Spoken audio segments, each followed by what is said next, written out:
I'm afraid there appears to be a seating duplication in our system, Patricia Reynolds said, her voice loud enough to make passengers in adjacent pods look over.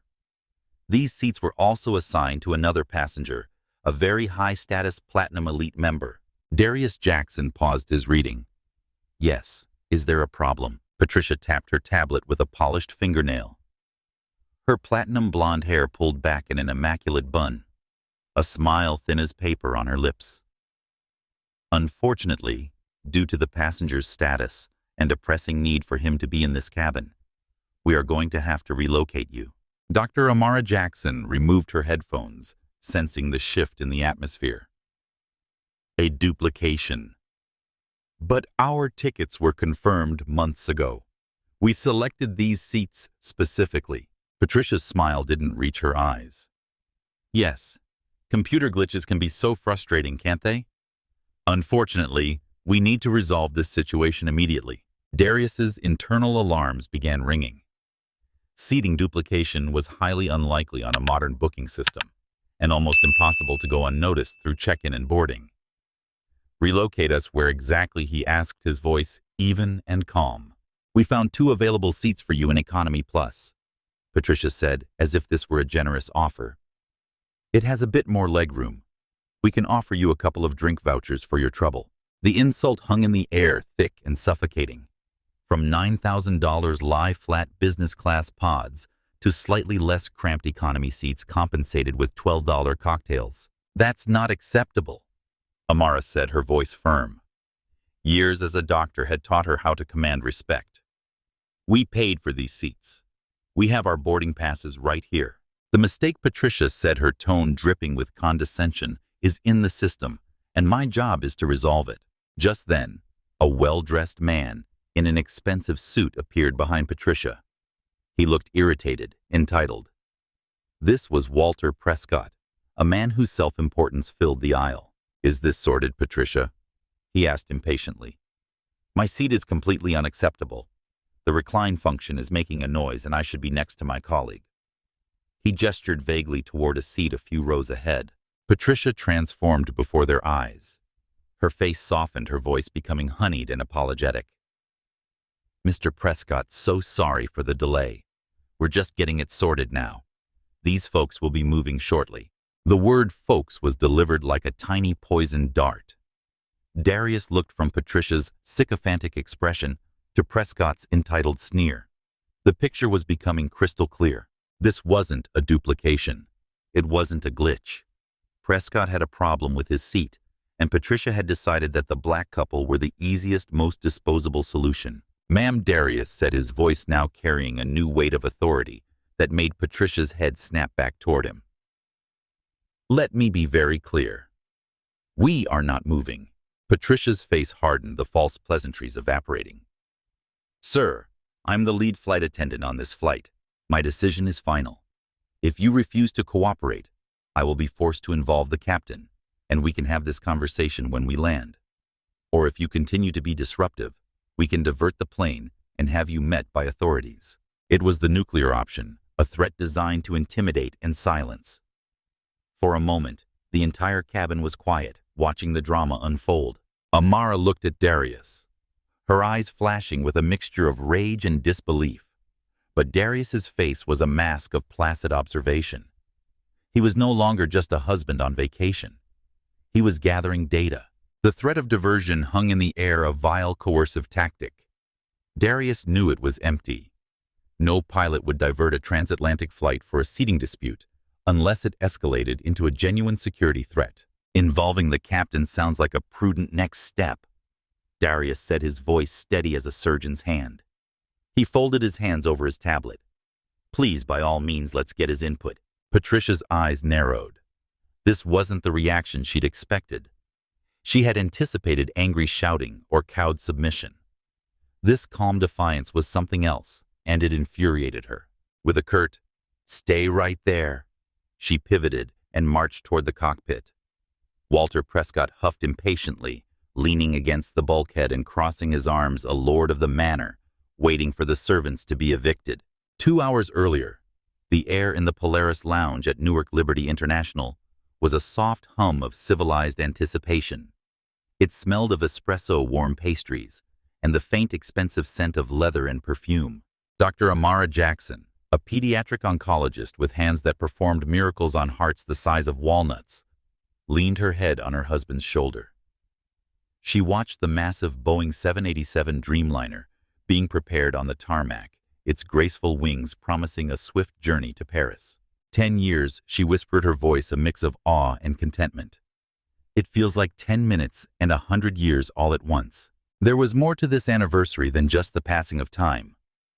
Last year, it had been Amara in the hospital beds. She usually attended a shocking breast cancer diagnosis at 39 that had rearranged their lives and priorities.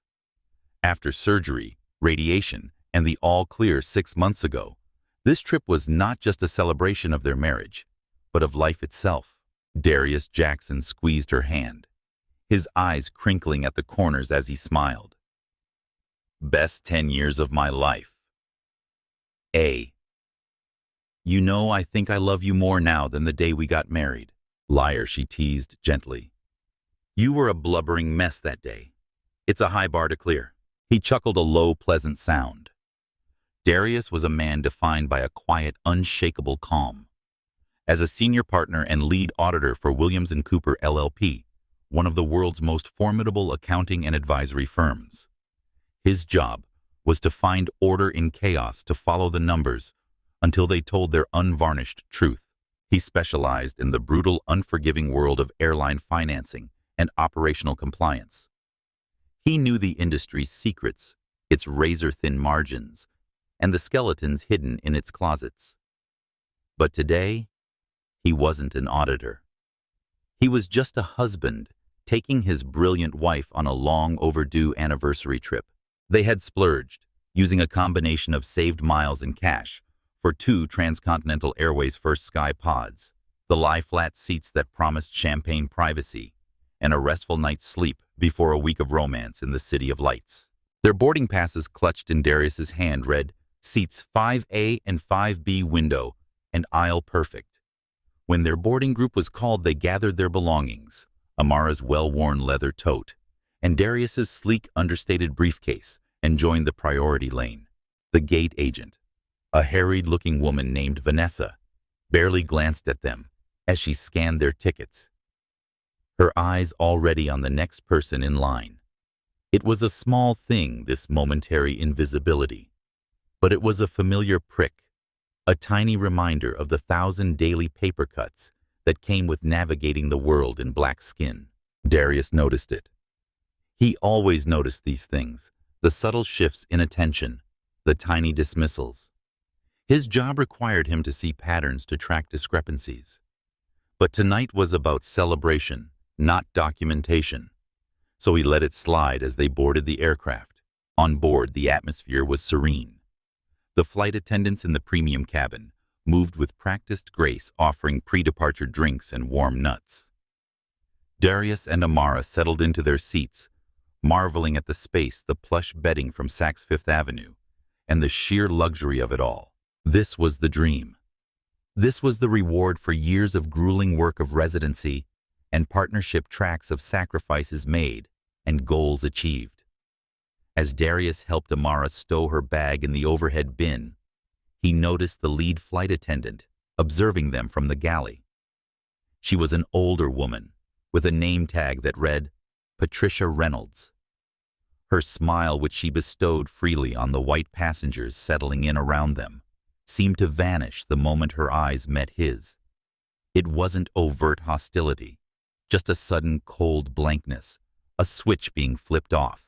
Darius had seen that look countless times in his life. It was a look of assessment, of questioning. Do you belong here? It had started when he was just 8 years old, standing in a high-end department store with his mother while she examined a cashmere sweater. A security guard had followed them through 3 departments, hovering just out of direct sight. His mother had noticed, but said nothing, her dignity a silent shield. Later she explained, they question our presence simply because of our skin. Your response is to be so excellent, they can never question your right to be anywhere. That lesson had shaped him. At 16, he'd been the only black student in his AP calculus class, where the teacher repeatedly expressed surprise at his high test scores. At Princeton campus, security had stopped him multiple times while walking to the library after dark, asking for his ID, when white students passed unquestioned. Each instance had built a quiet reservoir of resolve within him. He wouldn't rage against the system. He would master it, bend it toward justice, through sheer competence. It was why he'd chosen a career in auditing, a field where objective truth, hard numbers, and documented facts could triumph over bias and assumption. He chose to ignore Patricia's assessment, turning his attention back to Amara, who was already browsing the movie selection, her face lit with childlike excitement. He wouldn't let a stranger's silent judgment cloud this moment. Their story had begun 10 years ago, when Darius, then a rising star at Williams & Cooper, was assigned to audit a hospital network's finances.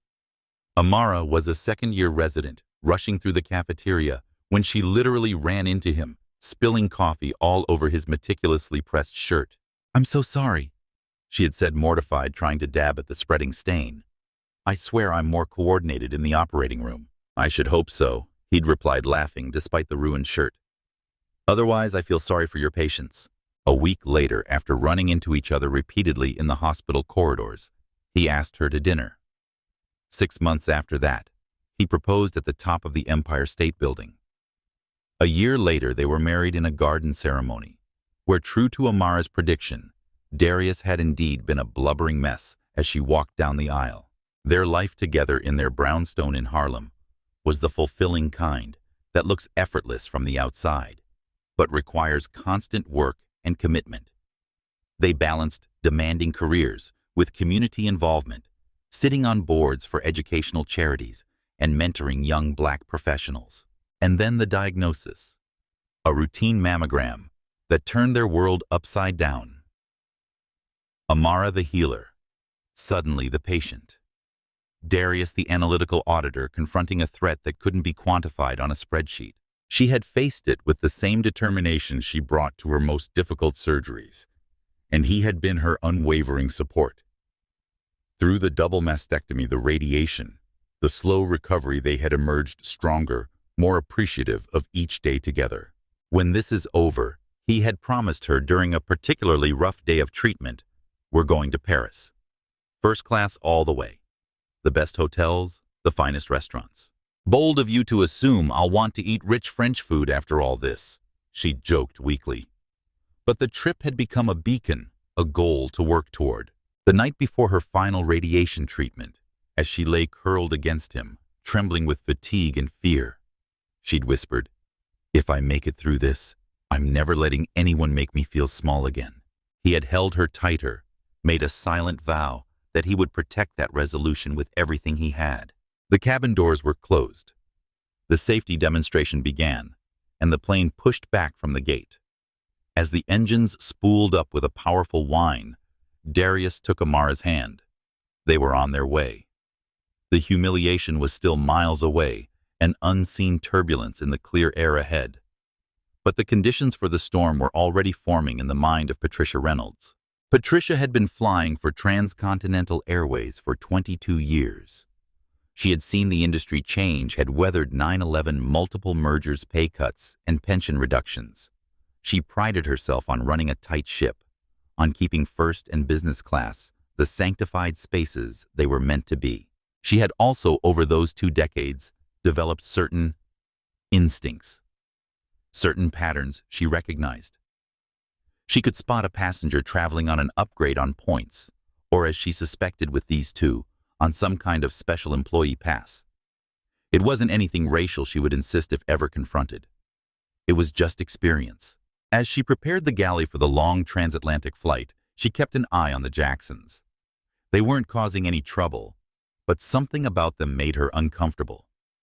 The way they looked around the cabin with such open appreciation, as if they'd never seen it before.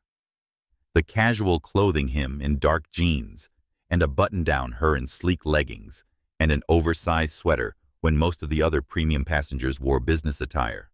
They didn't quite fit. It was a feeling that would soon crystallize into action.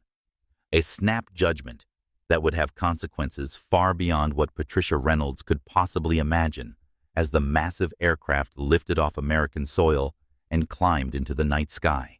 The aircraft had been airborne for just over an hour, soaring smoothly over the dark Atlantic.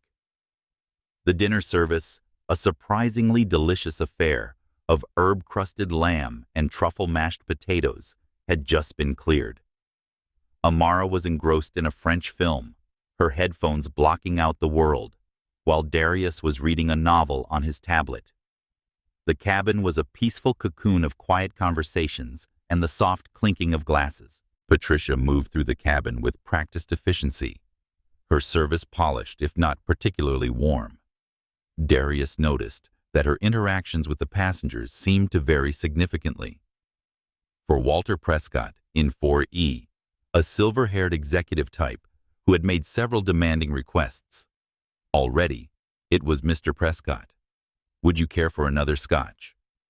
For the elegant older couple in 2A and 2B, it was attentive inquiries about the temperature and offers of extra pillows. For the Jacksons, it was perfunctory service, minimal eye contact, and a subtle but unmistakable coolness. When Amara had asked for a glass of water during the meal service, Patricia had nodded curtly and then made her wait while attending to 3 other requests. Miguel Hernandez, the junior flight attendant working the cabin with Patricia, seemed to be cut from different cloth.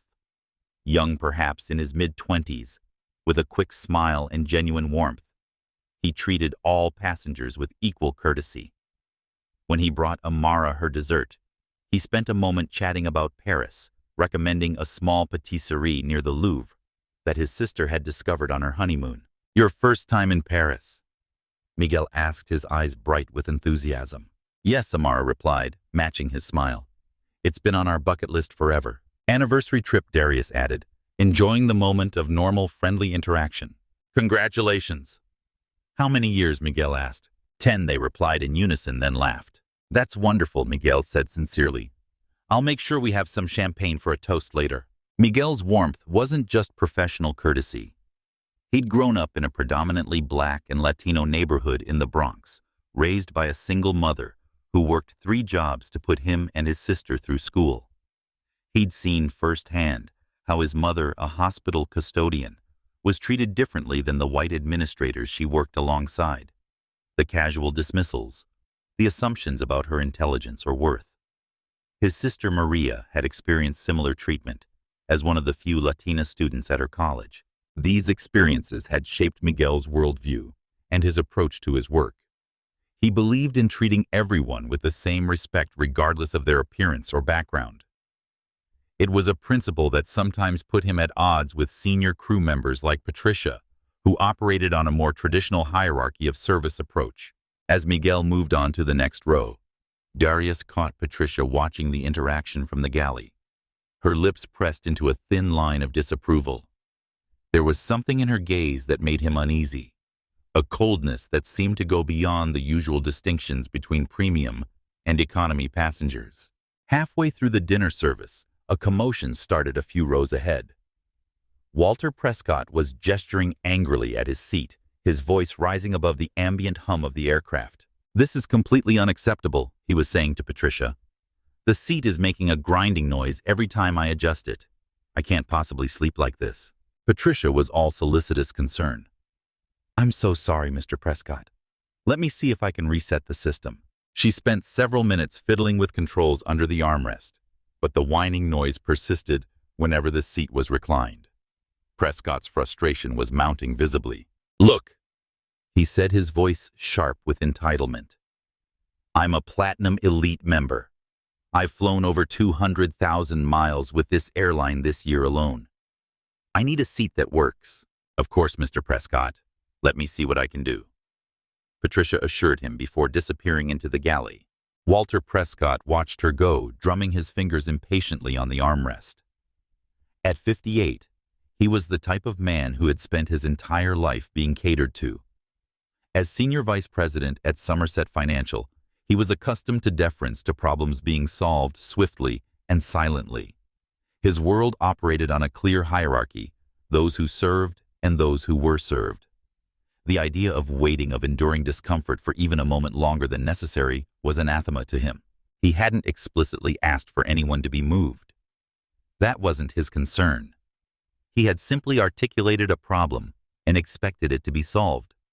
How it was solved well, that was for the service people to figure out. If that meant inconveniencing someone of lesser status, someone who didn't bring as much value to the airline as he did, that was simply the natural order of things. Not racism, just business. Darius watched this interaction with professional interest. He knew exactly what the protocol should be in this situation. The flight attendant should document the mechanical issue, offer alternative options if available, and compensate the passenger appropriately for the inconvenience. What would not be protocol was displacing other passengers. Patricia returned with her tablet, scrolling through what was presumably the cabin manifest. Her eyes flickered briefly toward the Jacksons, then back to Prescott.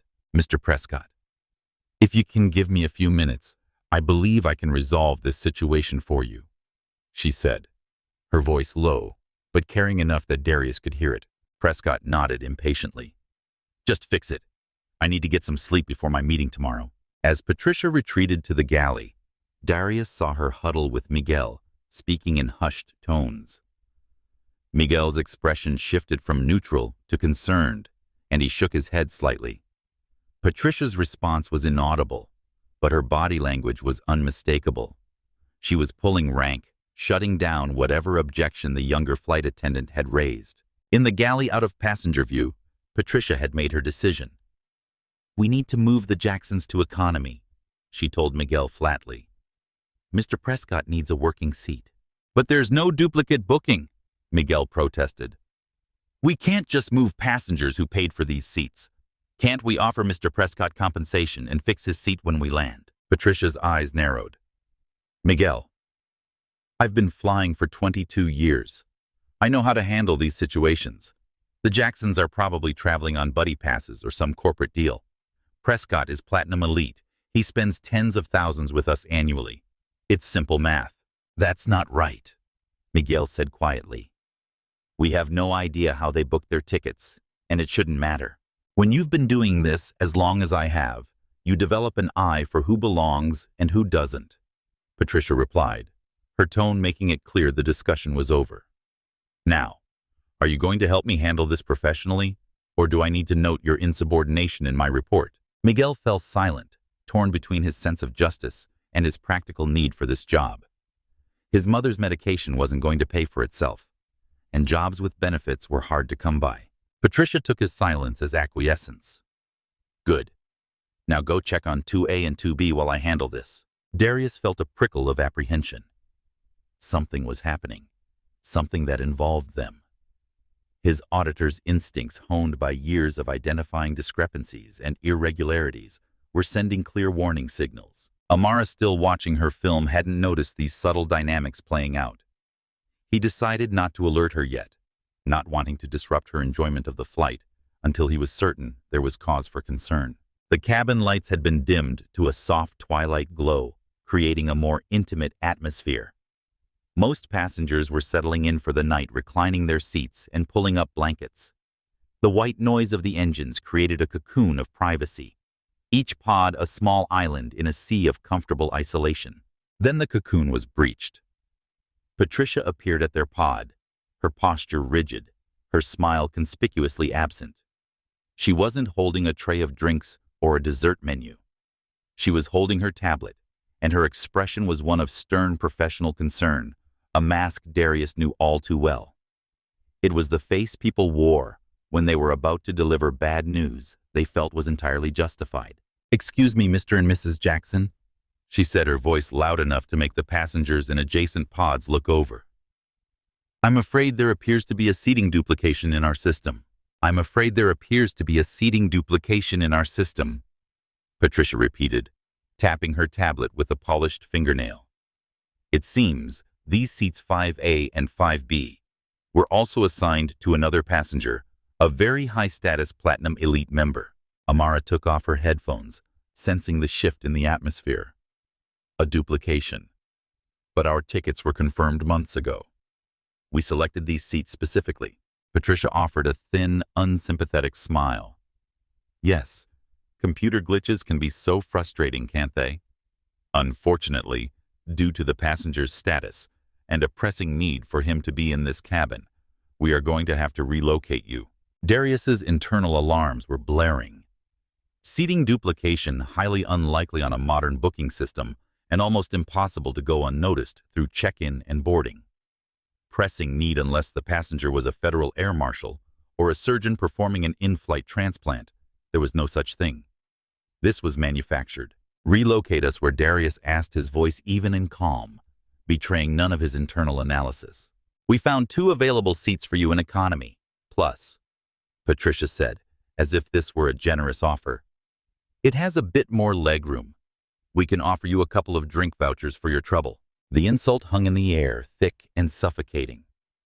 From $9,000 lie-flat first sky pods to slightly less cramped economy seats compensated with $12 cocktails. It was ludicrous.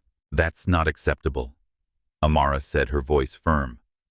Her years as a doctor had taught her how to command respect. We paid for these seats. We have our boarding passes and our email confirmations right here. There must be a mistake on your end. The mistake, Patricia said, her tone dripping with condescension, is in the system, and my job is to resolve it. Now, if you'll please gather your things. Just then, Walter Prescott appeared behind Patricia. He looked agitated, his sense of entitlement radiating from him like heat. Is this sorted, Patricia? He asked impatiently. My original seat is a disaster. The recline is broken, and I'm supposed to be next to my colleague. He gestured vaguely toward a seat a few rows ahead. Patricia turned to him, her entire demeanor transforming. Her face softened, her voice becoming honeyed and apologetic. Mr. Prescott, so sorry for the delay. We're just getting it sorted now. These folks will be moving shortly. The word folks was dropped like a small poisoned dart, a subtle but unmistakable othering. Darius looked from Patricia's sycophantic expression to Prescott's entitled sneer. The picture was becoming crystal clear. This wasn't a duplication. It wasn't a glitch. Prescott had a problem with his seat, and Patricia had decided that the black couple were the easiest, most disposable solution. She had profiled them, assuming they were either on discounted tickets, employee passes, or were simply less likely to make a scene than a wealthy white man with top-tier airline status. Ma'am, Darius said, his voice now carrying a new weight of authority that made Patricia's head snap back toward him. Let me be very clear. We are not moving. You have presented no legitimate reason for us to vacate the seats for which we paid a significant amount of money. If Mr. Prescott has an issue with his seat, that is a matter for the airline to resolve with him. It does not involve us. Patricia's face hardened, the false pleasantries evaporating.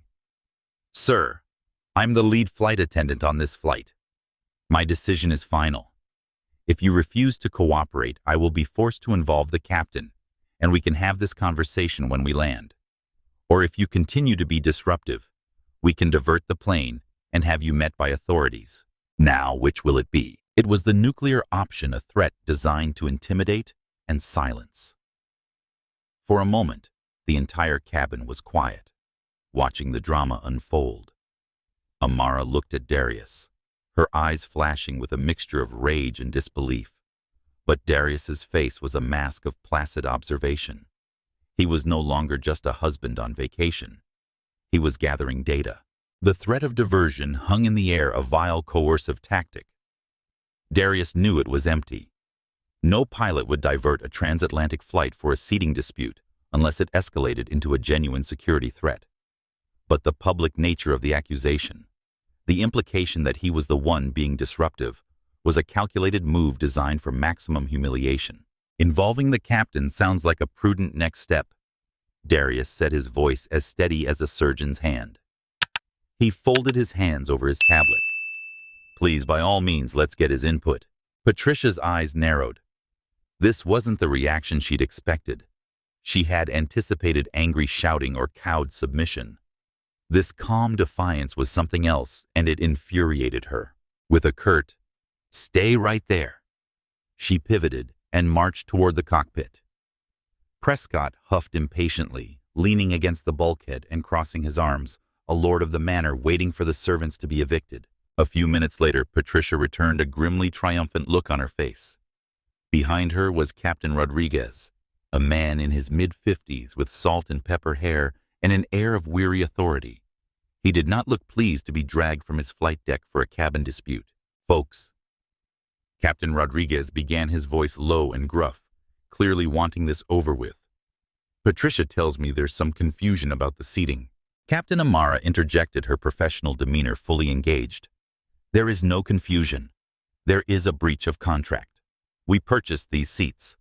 This flight attendant is attempting to move us to accommodate another passenger's complaint about his own seat. She is using a fabricated story about a computer glitch to do it." Captain Rodriguez glanced at Patricia, who immediately put on a look of wounded professionalism. "Captain, the manifest is showing a conflict, and Mr. Prescott is one of our most valued customers. I am simply trying to resolve an operational issue with the least amount of disruption." The captain sighed, his gaze falling upon Darius and Amara. It was a tired, dismissive look. He saw a problem he wanted to disappear. He saw his lead flight attendant, a 22-year veteran of the airline, and 2 passengers she was painting as difficult. The path of least resistance was clear. "Look," he said, directing his words to Darius. "I don't get into the ticketing. My purser is in charge of the cabin, and I trust her judgment.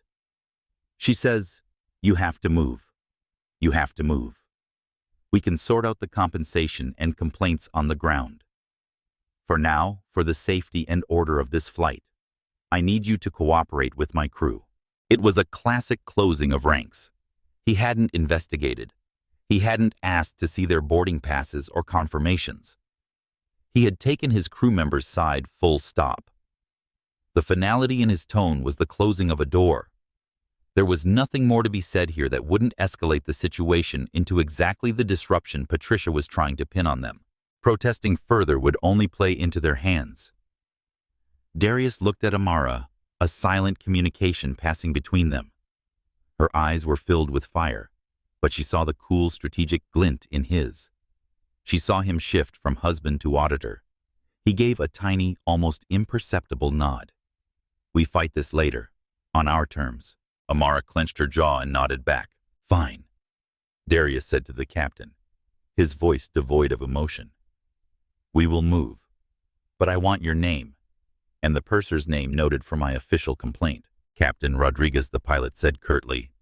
"And this is lead flight attendant Patricia Reynolds. Now, if you'll please proceed." The act of gathering their belongings was one of the most degrading experiences of their lives. Under the curious, pitying, and sometimes scornful gazes of the other first-class passengers, they repacked their bags. Darius carefully slipped his tablet, still open to his novel, into his briefcase. Amara stuffed the half-used amenity kit and the expensive headphones into her tote. Each action felt slow, deliberate, and amplified by the heavy silence. Patricia stood by, arms crossed, with an expression of vindicated authority. Prescott had already slid into seat 5A with a smug sigh of relief. From a few rows ahead, a young Asian woman in her mid-20s was discreetly filming the incident on her phone. Her expression troubled. This was Rachel Chen, a second-year law student at Columbia who specialized in civil rights law. She had recognized the injustice unfolding before her eyes and had instinctively begun documenting it, not for social media clout, but as potential evidence of discrimination. Her professor's words echoed in her mind. In a system built on power imbalance, documentation is the first act of resistance. Darius noted her presence, filing it away as potentially useful. Miguel, with kind eyes and a nervous expression, was tasked with escorting them back. "This way, sir, ma'am," he mumbled, refusing to meet their eyes. Then came the walk. The long, narrow aisle of the Dreamliner felt like a mile-long gauntlet. They passed through the premium economy cabin, where passengers looked up from their wider seats with mild curiosity. And then they entered the dense, crowded confines of economy. Heads turned. People craned their necks. Every step was a descent, not just in physical space, but in social hierarchy. The symbolism was impossible to miss. It was the very architecture of discrimination made physical. From the spacious private pods of first class to the cramped shared spaces of economy, from the front of the plane to the back, from belonging to being displaced, the aircraft cabin had become a microcosm of society itself, stratified, hierarchical, with clear boundaries between the privileged and the rest. And they were being forcibly relocated across that boundary, their rightful place usurped their dignity, assaulted in full public view. A woman with a small child whispered something to her husband. An older man shook his head in disapproval, though it wasn't clear whether his disapproval was directed at them or at what was happening to them. A teenage boy nudged his friend and snickered. A flight attendant serving drinks paused, surprised to see passengers being moved mid-flight. The walk of shame. Two well-dressed black people being escorted from the front of the plane to the back. The narrative wrote itself in the minds of the onlookers. They must have done something wrong. They were fakes. They were being put in their place. Amara felt each step like a physical blow. As a doctor who had worked her way through med school while supporting her younger siblings after their parents' death, she was no stranger to struggle. But this was different. This was public performative humiliation based on nothing but their appearance. She thought of her cancer battle, how she had fought for her life with dignity and determination. Now she was being marched through an airplane like a misbehaving child, all because a flight attendant had made assumptions about who deserved what. Darius walked slightly ahead of her, his back straight, his pace measured. To anyone watching, he appeared calm, unaffected. But Amara could see the tension in his shoulders, the tightly controlled anger in every deliberate step. This wasn't their first experience with discrimination, but it was perhaps the most blatant, the most publicly degrading. Their new seats were in row 42 B and C, a middle seat and an aisle seat in a row of 4, right next to the rear galley and the lavatories. The space was shockingly tight, their knees pressed against the hard plastic of the seat in front. The air was stale, and the dull roar of the engines was much louder here. Miguel gestured to the seats. "Here you are. I'm very sorry for the inconvenience." "It's more than an inconvenience," Amara said, her voice a low, tight wire of fury. Darius simply looked at Miguel, and then at the seats. He slid into the middle seat 42B, without a word, stowing his briefcase under the seat in front of him. Amara took the aisle. The dream of Paris of champagne and lie-flat beds had evaporated into the harsh reality of a cramped 10-hour flight, defined by prejudice and humiliation. A heavy-set man in the window seat 42A gave them a curious look. "Downgrade?" he asked, not unkindly. You could say that Darius replied with a calm that belied the storm inside him. The contrast was jarring. Just minutes ago they had been in a spacious pod with privacy excellent service and the promise of a comfortable night's sleep. Now they were wedged into narrow seats, surrounded by the background noises of crying babies and the periodic flush of the nearby lavatory. Amara sat rigid, her body language broadcasting a fury that radiated from her like heat. Her hands were clenched in her lap, knuckles white. As a doctor, she had spent her career maintaining composure in high-pressure situations, but this was different. This was personal, visceral. "I cannot believe this is happening," she whispered to Darius, her voice raw with emotion. "In 2025, on an international flight, we were humiliated like criminals." Darius reached over and placed his hand over hers. "I know," he said softly, "but this isn't over. Not by a long shot." His calm was not resignation. It was the stillness of a predator assessing its prey, calculating the perfect moment to strike. As the plane continued its journey through the dark, he pulled out his phone and opened the Notes app. He began to type, "Incident TA Flight 721, EWR to CDG. Date September 4th, 2025. Crew involved. Lead, FA. Patricia Reynolds, Captain. Rodriguez. Violation, breach of contract of carriage. Potential. Discriminatory practice based on FAA Code of Federal Regulations. Title. 14. Part 382. Details. Forcibly relocated from paid seats. 5A, 5B. First, Sky to 42B, 42C, economy, under false pretense of a seating duplication. He wasn't writing a complaint. He was opening a case file. As a doctor, I'm noting the physiological impact of this discrimination, Amara said suddenly, her professional training kicking in. Elevated cortisol, increased blood pressure, potential immune suppression. What they've done isn't just humiliating. It's literally affecting our physical health. Her eyes were alight with a cold fire. I've treated patients who've suffered heart attacks triggered by stressful encounters. I've seen the physical toll of emotional trauma. These people have no idea what their casual prejudice does to the human body. Darius nodded, adding her medical perspective to his notes. This wasn't just about comfort or customer service. It was about human dignity and the concrete harm caused by discrimination. The hours crawled by. Sleep was impossible. Amara, exhausted and emotionally drained, eventually dozed off her head, resting uncomfortably against the seat back. But Darius remained awake, a silent, watchful observer.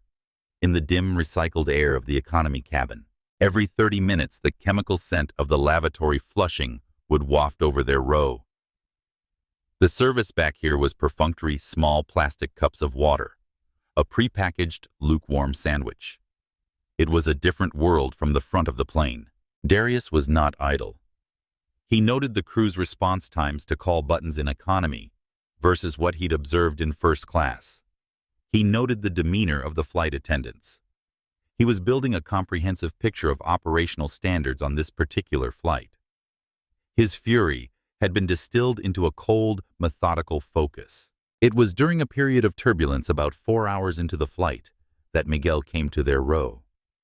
The seatbelt sign was on, and he was supposed to be strapped into his jump seat, but he approached them with 2 bottles of Aviation water and a small plate of cheese and crackers from the first-class cabin. I thought you might want this, he said quietly, offering the items to Darius. I'm really sorry about what happened. Darius looked up at the young man. He saw genuine remorse in his eyes, but also fear. Thank you, Miguel. We appreciate this. Miguel nodded, hesitating for a moment.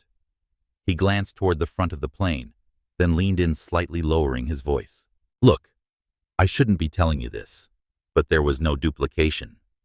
That guy, Mr. Prescott, his seat's recline motor was making a whining noise. He threw a fit. Patricia tried to reset it, couldn't, and he demanded a new seat. The cabin was full, so she chose us, Amara said, awake now, her voice sharp. Miguel winced. She told the other flight attendant, Lisa, that she'd handle it. She looked down the manifest. Saw you two, and I think she made an assumption that you were on buddy passes or something. She told Lisa it would be the path of least resistance. Path of least resistance. The phrase echoed the captain's own words.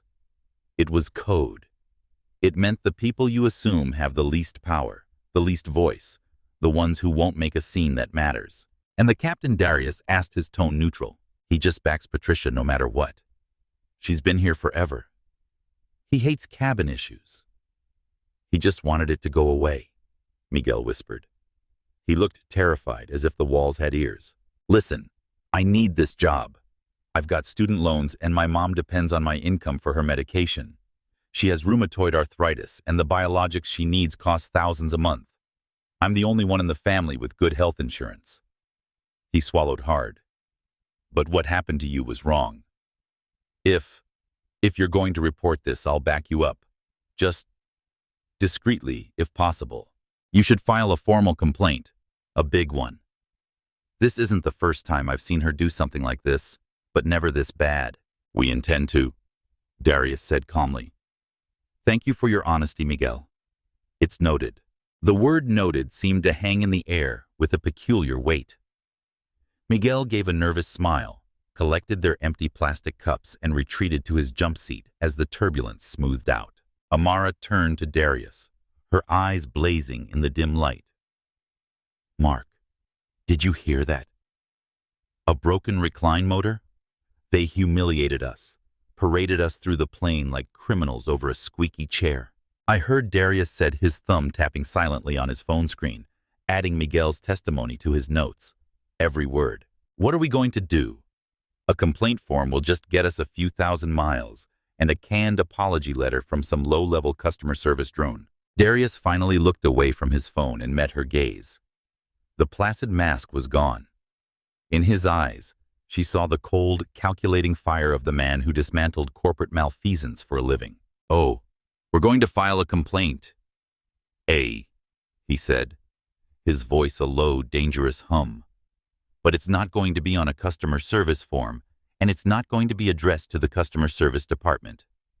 When we land, the station manager, the captain, and Patricia Reynolds are going to learn a very expensive lesson in assumption accountability and the real definition of high status." He paused, a grim line forming on his lips. They think this is over. For them, the real turbulence is about to begin. A young woman across the aisle had been watching them quietly. She leaned over now. "Excuse me," she said softly. "I'm Rachel Chen. I saw what happened up front. I recorded some of it on my phone. If you need the video for whatever you're planning, I'd be happy to send it to you." Rachel was a second-year law student at Columbia, specializing in civil rights law. The daughter of Chinese immigrants who had faced their own battles with discrimination, she had been raised with a keen awareness of injustice and the importance of documenting it. "What they did to you was textbook discrimination," she continued. "I'm in Professor Williamson's civil rights litigation seminar, and we just covered a case similar to this. The airline clearly violated their own contract of carriage and possibly federal anti-discrimination laws." Her eyes were bright with a mixture of indignation and intellectual engagement. This wasn't just a spectacle for her, it was a real-world manifestation of the legal principles she was studying. "I'd appreciate that footage," Darius said, giving her his email address. "And your contact information as well if you're willing to provide a witness statement." Another piece of evidence for the case he was building. Another witness to the public humiliation they had endured. As the plane crossed the invisible midpoint over the Atlantic, the division between what had happened and what was to come seemed as stark as the line between ocean and sky. Behind them lay the shock and humiliation. Ahead lay the reckoning. The night stretched on an endless purgatory of discomfort and indignity. While most of the economy cabin eventually fell asleep, lulled by the white noise of the engines and sheer exhaustion, Darius remained alert, his mind sharp, despite the fatigue weighing on his body. His phone had become a repository of meticulous documentation. Every interaction, every observation, every discrepancy in service standards, all recorded with the precision of a man who had spent his career tracking the devil in the details. 9:23 p.m. ET. Call button pressed by passenger in 37F. Response time, 7 minutes. 09:45 p.m. ET. Call button pressed by passenger in 4C first class. Response time, 45 seconds. 10:12 p.m. ET. Water service in economy. Small plastic cups, no ice offered. 10:30 p.m. ET. Observed P. Reynolds providing premium snacks and champagne to W. Prescott, now occupying our original seats. He had even sketched a rough diagram of the aircraft cabin, marking the positions of crew members during various phases of the flight, noting which areas received attention and which were neglected. Amara stirred beside him, adjusting her position in the uncomfortable seat. Sleep had come in fitful bursts for her, each awakening bringing a fresh wave of indignation as she remembered their situation. "Can't sleep?" she asked, her voice husky with fatigue. "No," Darius replied softly, "but it's productive time." She glanced at his phone screen. "You're really building a case, aren't you? What happened to us wasn't just rude service A. It was a violation of the airline's own contract of carriage. It was discriminatory treatment. And it's not going to be brushed aside with miles and a form letter." Amara nodded, her medical training giving her a unique perspective on the situation. "You know what I keep thinking about? The physiological impact of stress and humiliation. As a doctor, I know exactly what's happening in our bodies right now. Elevated cortisol, increased blood pressure, potential, immune suppression. They're literally impacting our health with their bigotry. That's going in the report, Darius said, making another note. And that's not even addressing the psychological impact. The public nature of it being marched through the plane like that. She trailed off the memory still raw. Documentation is power, Darius said simply. And right now we're documenting everything. Around 3 a.m., the cabin experienced moderate turbulence. The seatbelt sign illuminated with a soft chime, and the aircraft bucked and swayed through rough air. The physical discomfort mirrored their emotional state, unsettled, jarring out of control. Once the turbulence subsided, Miguel made another appearance in their section, ostensibly checking that all was well. He paused at their row. "Everything okay here?" he asked, his concern genuine. "As well as can be expected," Darius replied evenly. Miguel hesitated, then lowered his voice. "I spoke with Lisa. She confirmed what I told you earlier. Patricia made this call entirely on her own. There was no system duplication." "We know," Amara said. "But thank you for confirming it." Miguel glanced around nervously. "Listen, I need this job. I've got student loans and my mom depends on my income for her medication. She has rheumatoid arthritis, and the biologics she needs cost thousands a month. I'm the only one in the family with good health insurance." He swallowed hard. "But what happened to you was wrong. If you're going to report this, I'll back you up. Just discreetly if possible." "Miguel, what's your full name?" Darius asked. "Miguel Hernandez. How long have you worked for Transcontinental?" 2 years next month. "And have you witnessed Patricia Reynolds engage in similar behavior before?" Miguel's eyes darted around again, but he nodded. "Yes. 3 times that I can recall. Never this extreme, but yes. Always with passengers of color. Always with the same excuse about operational necessity or system issues. Would you be willing to provide a statement to that effect if needed?" Miguel took a deep breath. "Yes. It's the right thing to do. My mother raised me to stand up when I see something wrong, even when it's scary." He paused. "When I was in high school, I saw how people treated my mom differently when her English wasn't perfect. How they'd talk down to her or ignore her. I promised myself I wouldn't be part of a system that does that to people." "Thank you, Miguel. That's courageous of you. And don't worry, Williams and Cooper understands the value of whistleblower protection." Miguel's brow furrowed in confusion. Williams and Cooper. The auditing firm. Darius offered a small, enigmatic smile. "Get some rest, Miguel. The next few hours are going to be interesting." As Miguel moved on, Amara turned to Darius. "You didn't tell him who you are." "Not yet. Timing matters." A woman in her 60s was seated across the aisle from them. She had been observing their conversation with Miguel with undisguised interest. Now she leaned over. "Excuse me," she said, her voice carrying the slight lilt of a southern accent. I couldn't help overhearing. "I'm Diane Foster. I've been a frequent flyer with this airline for over 30 years, and what I saw happen to you two was shameful." "Thank you, Ms. Foster," Amara replied. "I was in premium economy and saw you being moved. The way that flight attendant spoke to you, it was inexcusable. I actually wrote a note about it." She pulled out a small notepad. "I like to journal my travels, and I wrote down the time and what I observed because it was so upsetting." Another witness.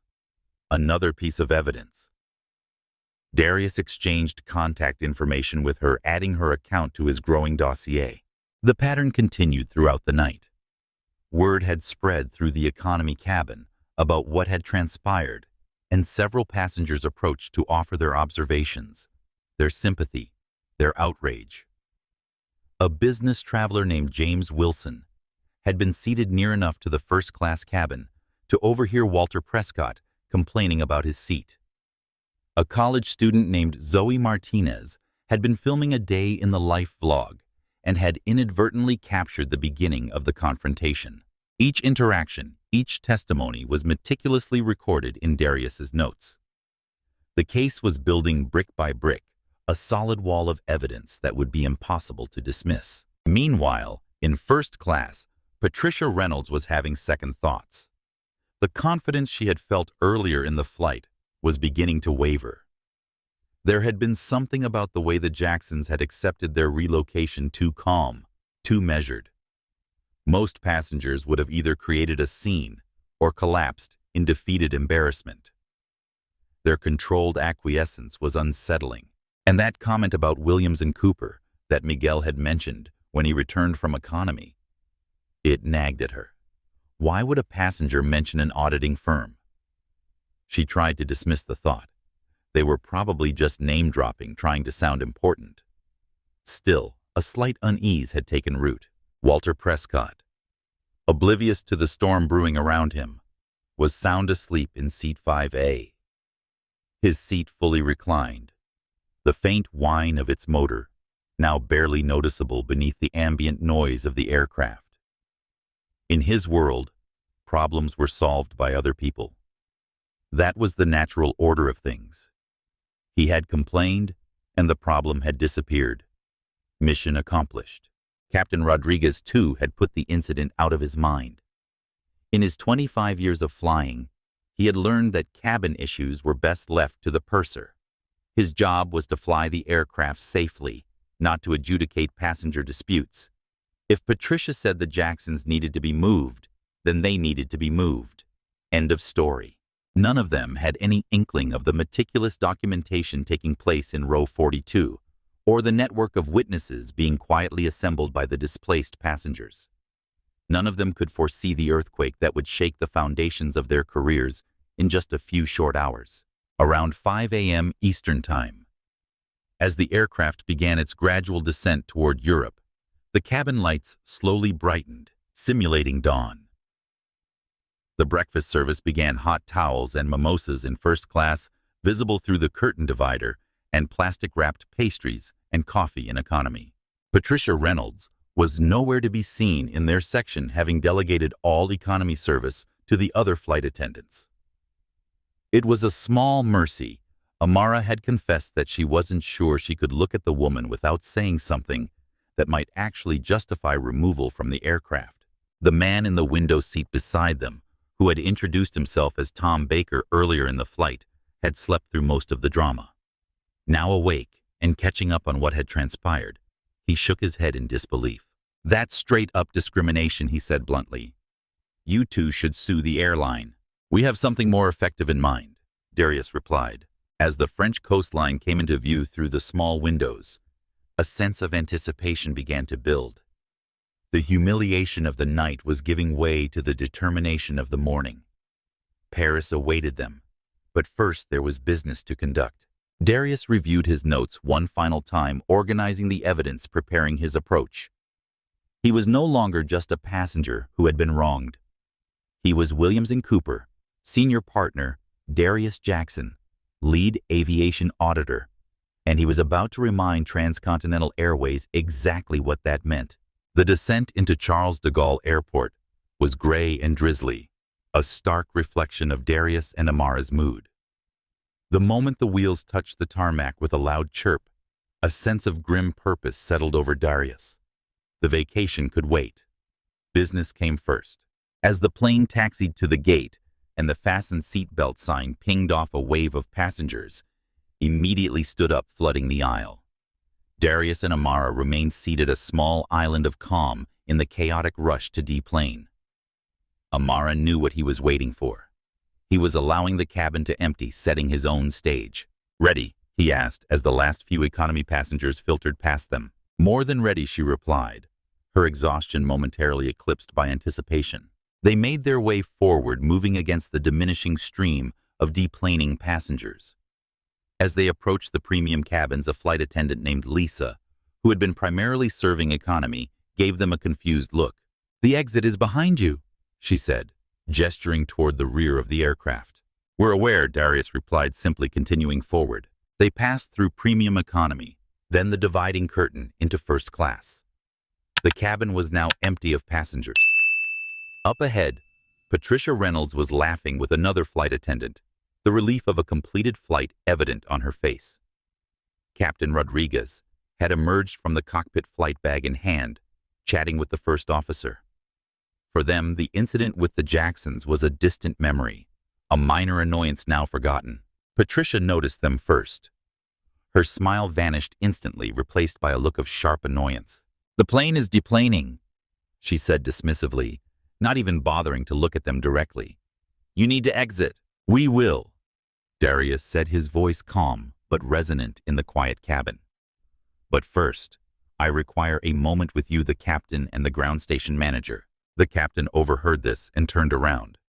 His brow furrowed. "Look, I already told you, file your complaint through the proper channels. There's nothing more to discuss here."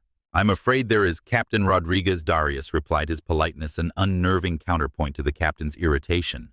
He let go of Amara's hand and reached into the inner pocket of his jacket, withdrawing not a wallet, but a slim professional card holder. He presented a card to the captain, and then one to a suddenly very wary Patricia Reynolds. They both glanced down at it. The card was simple, elegant, and carried the weight of a sledgehammer. Darius Jackson, CPA, CISA, CFE, Senior Partner, Lead Auditor, Williams & Cooper, LLP, Global Transport and Aviation Division. Captain Rodriguez read the card, then read it again. The color drained from his face, his confident, dismissive posture slackening as if his strings had been cut. He looked up at Darius, his eyes wide with dawning horror. This wasn't an angry passenger. This was a man from the firm that crawled through their books, their operations, their very soul, and reported findings to the board of directors and the FAA. Patricia Reynolds stared at the card, her mouth slightly agape. Her brain seemed to be short-circuiting, trying to connect the man she had dismissed and banished to the back of the plane with the title on this card. Williams & Cooper. She knew that name. Every senior employee knew that name. They were the outside auditors, the arbiters, the ones you prayed you never had to meet in person. For a moment, it seemed as if the entire aircraft had frozen in time. The cabin fell eerily quiet. The only sound was the distant hum of the auxiliary power unit. No one moved. No one spoke. It was as if the air itself had solidified, trapping them all in amber. Patricia's face had gone from flushed to ashen, in seconds, blood draining away, as the implications crashed over her like a wave. Captain Rodriguez seemed to physically shrink his shoulders, slumping, his previously authoritative stance collapsing. The other crew members, who had been chatting and packing up their belongings, were now stock still, sensing the seismic shift in the cabin's atmosphere.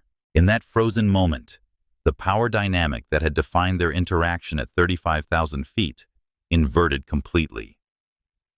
The once dismissive crew now looked at Darius with new eyes, not as a passenger to be managed, but as an authority with the power to reshape their professional futures. "My full name, Darius," said, his voice cool and precise, "is Darius Jackson.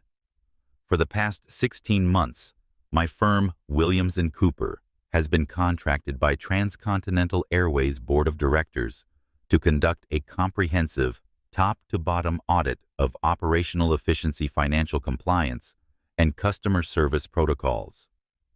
My specific focus is the international long-haul fleet." He paused, letting the words sink in. "This flight, TA 721, has, due to your actions, just become the central case study for my third-quarter report to the board, and pending my findings to the Department of Transportation." A stunned silence filled the galley. The other flight attendants who had been packing up their things froze. Miguel, standing by the open door, looked as if he'd seen a ghost. Patricia's face, which had been a mask of smug authority, all flight, crumbled into a mess of confusion and terror. I don't understand," she stammered. Amara stepped forward, her medical authority radiating from her like heat. "Let me clarify it for you in medical terms, Ms. Reynolds. What you're experiencing right now is an acute stress response. The realization that actions have consequences. Your cortisol levels are spiking. Your heart rate is elevated, and your cognitive function is impaired by the sudden recognition of your precarious position." Her voice was clinical, detached, yet somehow more devastating because of it. "As a doctor, I'm trained to recognize the physiological signs of distress. The same distress you deliberately inflicted on us when you chose to humiliate us based on nothing but your own biased assumptions. Let me make it plain for you," Darius said, his voice dropping to an icy whisper. You didn't just inconvenience a passenger. You and Captain Rodriguez knowingly and willfully violated the airline's own contract of carriage. You falsified an operational need to cover for another passenger's comfort preference. And in doing so, you chose to displace two paying first-class customers based on what I can only assume was a discriminatory visual assessment. He turned his gaze to the captain, who looked physically ill. Captain, your failure to perform due diligence and your immediate deferral to your lead flight attendant without any attempt to verify the situation constitutes a gross dereliction of your command responsibilities. All of this, the fabricated story, the intimidation tactics, the lack of procedure, has been meticulously documented. He gestured back toward the plane. This entire aircraft is now an active audit site. I want the passenger manifest, your crew logs, the catering receipts, the maintenance report on Mr. Prescott's original seat, and I want an immediate meeting with the Charles de Gaulle station manager. He then looked over at Miguel, whose expression softened fractionally. Flight attendant Miguel Hernandez, your testimony will also be required. Your honesty in the cabin has been noted and will be reflected in my report. Miguel could only nod, his eyes wide with a mixture of fear and awe. Darius then turned back to Patricia, whose face was ashen. You assumed I was powerless. That was your first mistake, he said, each word precise as a surgical incision. Today, you judged me by my skin. Tomorrow, I'll judge your entire airline by its actions. He paused, letting his words land with their full weight. You wanted us to take this up on the ground. He said, the final words landing like gavel strikes. Welcome to the ground. The atmosphere on the jet bridge was no longer one of post-flight relief. It was a pressure cooker of panic. The chain of command, which had seemed so absolute at 35,000 feet, had been inverted in a matter of seconds. Darius Jackson was no longer the victim. He was the judge, jury, and executioner, and his courtroom was the Transcontinental Airways Operations Center at Charles de Gaulle. The station manager, a Frenchman named Jean-Pierre Moreau, arrived within minutes, his face a mask of anxiety. He had clearly been given a frantic, garbled summary over the radio, and the sight of a pale Captain Rodriguez and a trembling Patricia Reynolds confirmed his fears. Mr. Jackson, he began, shaking Darius's hand firmly. I am deeply sorry for whatever has occurred. Please let's discuss this somewhere more private.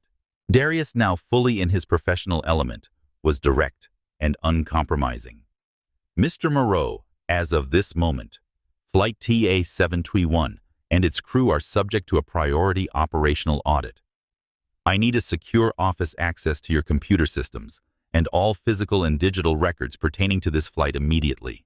Of course, Mr. Jackson, of course. Right this way, Jean-Pierre stammered, leading them away from the gawking ground crew into the sterile, quiet corridors of the airport's administrative wing. Amara walked beside Darius, a silent, powerful presence. She watched as men and women who just an hour ago held absolute power over their comfort and dignity now scurried to comply with her husband's every request. Captain Rodriguez, who had been the embodiment of command, now walked with his shoulders slumped, his pilot's hat clutched in his hands like a shield. Patricia Reynolds seemed to have aged a decade, her makeup streaked her severe bun, now looking frayed and pathetic.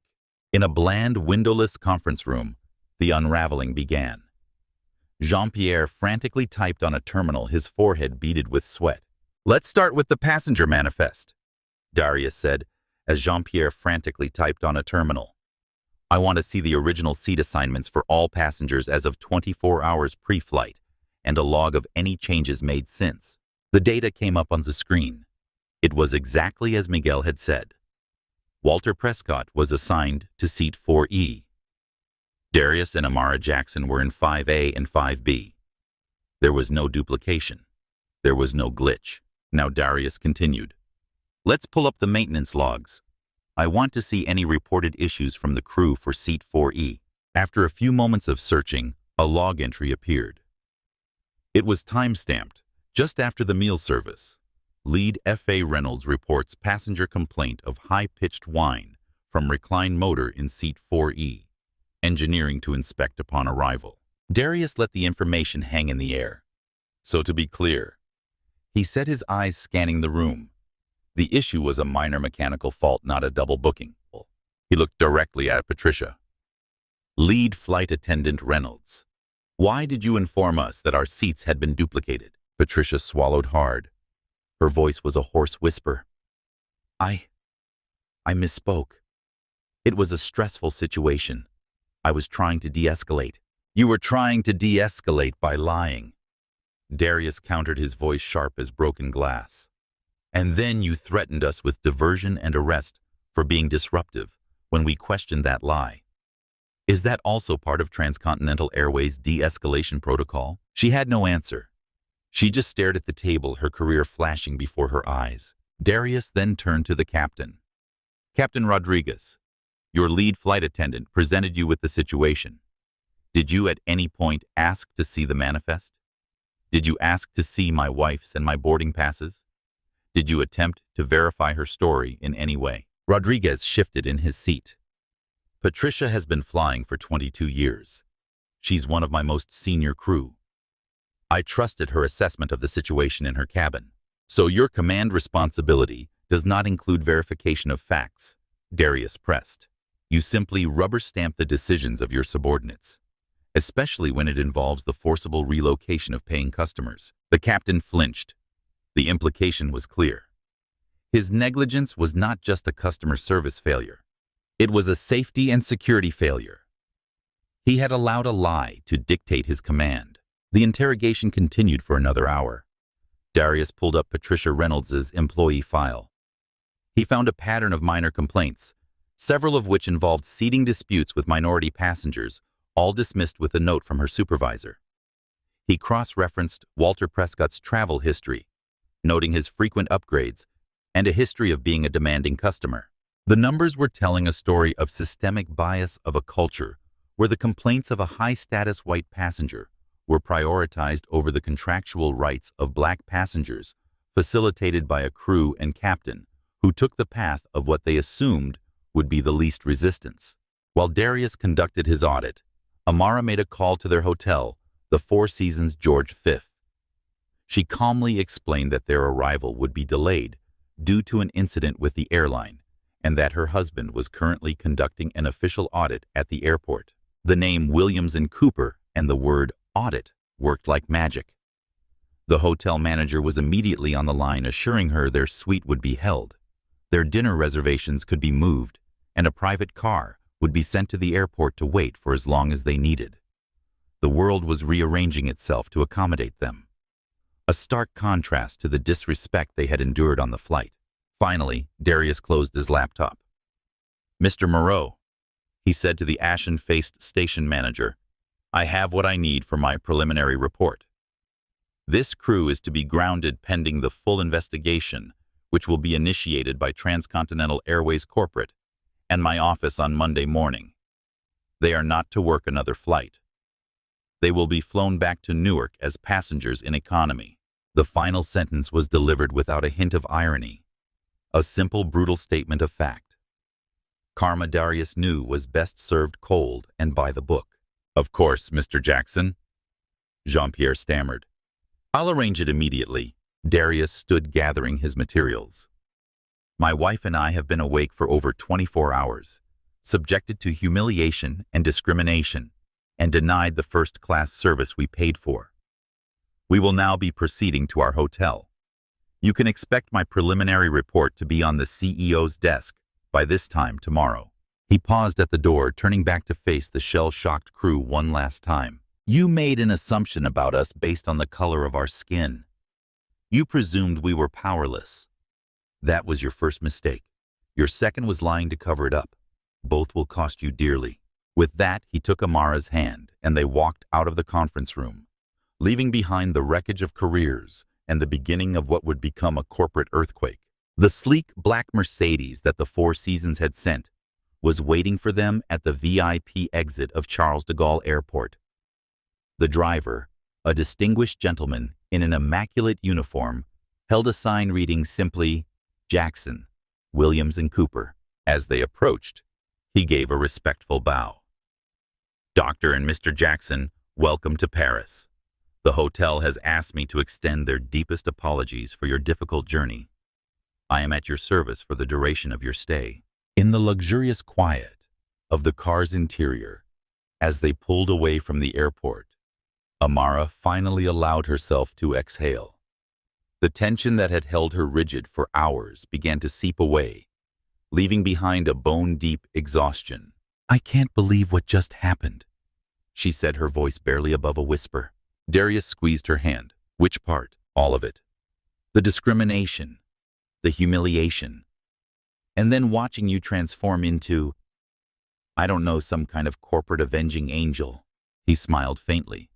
"Not an angel, eh? Just an auditor doing his job." She leaned against him, finding comfort in his solid presence. "You know what this reminds me of? That time in Houston, when the hotel manager wouldn't believe you were a guest there." Darius nodded, remembering. It had been 5 years ago at a luxury hotel where he was staying while conducting an audit of an oil company. He had gone for a run, returning to the hotel in workout clothes. The manager had stopped him in the lobby, assuming he was an intruder, refusing to believe he was a guest, until a white colleague vouched for him. "I handled that one quietly," he said. "Filed a complaint with corporate. They sent an apology letter and a voucher for a free night stay." "And did you ever use it?" Amara asked, knowing the answer. "No, I never went back." "But this is different, eh? This isn't just about us. This is about a systemic issue that affects countless passengers. I can actually make real change here." "I know," she said softly. "That's what I love about you. You don't just get angry. You get even by making things better." As they drove through the outskirts of Paris, the iconic Eiffel Tower appeared in the distance, a reminder of why they had come. Despite everything, they were here in the City of Lights celebrating their anniversary and Amara's triumph over cancer. "We're still going to have our Paris," Darius promised, seeing her gaze linger on the landmark. "This is just a detour, not a destination." After a brief rest at the hotel, where they were upgraded to the diplomatic suite and greeted personally by the general manager, Darius set up a makeshift office on the suite's elegant writing desk. The view of the Eiffel Tower outside the window stood in stark contrast to the grim task at hand. He connected to the secure Williams & Cooper network and began drafting his preliminary report. It was not a customer complaint. It was a multi-page indictment of systemic failures illustrated with a single glaring case study. The report was addressed to Victor Hawkins, CEO of Transcontinental Airways, with copies to the heads of operations, in-flight services, legal, and most importantly, the chairman of the board's audit committee. Priority Audit Report. Subject T721 EWR CDG 0904-2025. Critical findings. Breach of contract of carriage.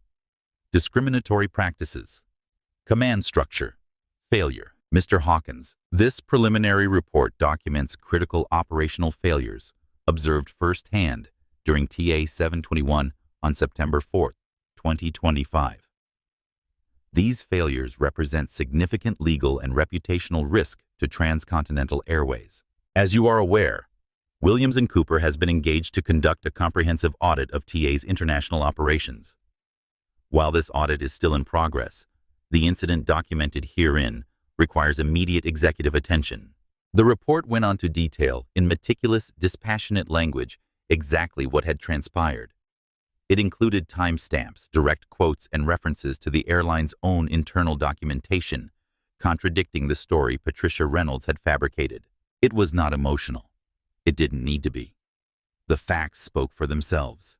After sending the report via secure email, Darius made a series of phone calls to key personnel at Williams & Cooper, activating a specialized team for what would now become a priority audit case. Shannon Walsh, his executive assistant in New York, was his first call. Despite it being 5 a.m. in New York, she answered immediately. "Darius, what's happened?" she asked, recognizing that a call at this hour must be significant. "Shannon, I need you to pull together the TA audit team for an emergency briefing at 9 a.m. Eastern. I'm sending you a preliminary report of an incident that occurred on my flight to Paris. This is now our top priority. Of course, consider it done. Are you and Amara all right?" "We will be. But Transcontinental Airways is about to have a very bad day. His next call was to Marcus Whitaker Williams & Cooper's chief legal counsel. After briefing Marcus on the situation, the lawyer's response was succinct and severe. This is a textbook violation of multiple federal regulations, not to mention their own published policies. The discriminatory aspect elevates this beyond mere customer service failure. Do you want me to reach out to the DOT? Not yet, Darius replied. Let's give TA's executive team 24 hours to respond to our preliminary findings, but have the documentation ready. By noon, Paris time, the audit machine was fully engaged. Darius had assembled a virtual team of analysts who were now combing through Transcontinental Airways operational data, looking for patterns that would indicate whether this was an isolated incident or part of a systemic problem. Amara watched this flurry of activity from the plush sofa of their suite, simultaneously impressed by her husband's methodical approach and still processing her own feelings about the incident. "You're really going to take them apart, aren't you?" she asked. Darius looked up from his laptop. "Not destroy them, reform them. There's a difference." "And what about Patricia and Rodriguez?" "That will depend on the airline's response, and on what our deeper dive into their records reveals." As if on cue, Darius's phone rang. It was Victor Hawkins, CEO of Transcontinental Airways. Mr. Jackson Hawkins began his voice a studied mix of concern and professional calm. "I've just received your report. First, let me personally apologize for what you and Dr. Jackson experienced. It is completely unacceptable and does not reflect our values or standards." "I appreciate that, Mr. Hawkins," Darius replied, equally professional. "However, I'm more interested in actions than apologies at this stage. Of course, I've already initiated an internal investigation. The crew has been grounded pending the outcome. But I'd like to understand what you're looking for here. What would be an appropriate resolution from your perspective?" It was a careful question, probing whether this could be handled with upgrades, refunds, or other standard customer service remedies. "Mr. Hawkins, I am not approaching this as a dissatisfied customer seeking compensation. I am approaching this as the lead auditor responsible for assessing whether your airline's operational practices meet legal and ethical standards. The incident my wife and I experienced has raised serious questions about your crew training command structure and non-discrimination policies. I expect a comprehensive review of these areas with actionable changes implemented and verified." There was a pause on the line as Hawkins absorbed the implication. This wasn't going away with free tickets and bonus miles. "I understand," he said finally. "We will cooperate fully with your audit team. In the meantime, is there anything I can do to make your stay in Paris more comfortable?" "No, thank you. The Four Seasons is taking excellent care of us. I look forward to reviewing your team's preliminary findings tomorrow." After ending the call, Darius turned to Amara. "And now we wait. The wheels are in motion." The next morning brought a flurry of emails and updates.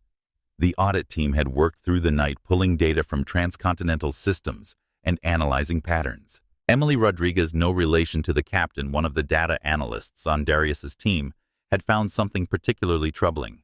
"We've identified a pattern in customer complaints over the last 3 years," she reported during their video conference.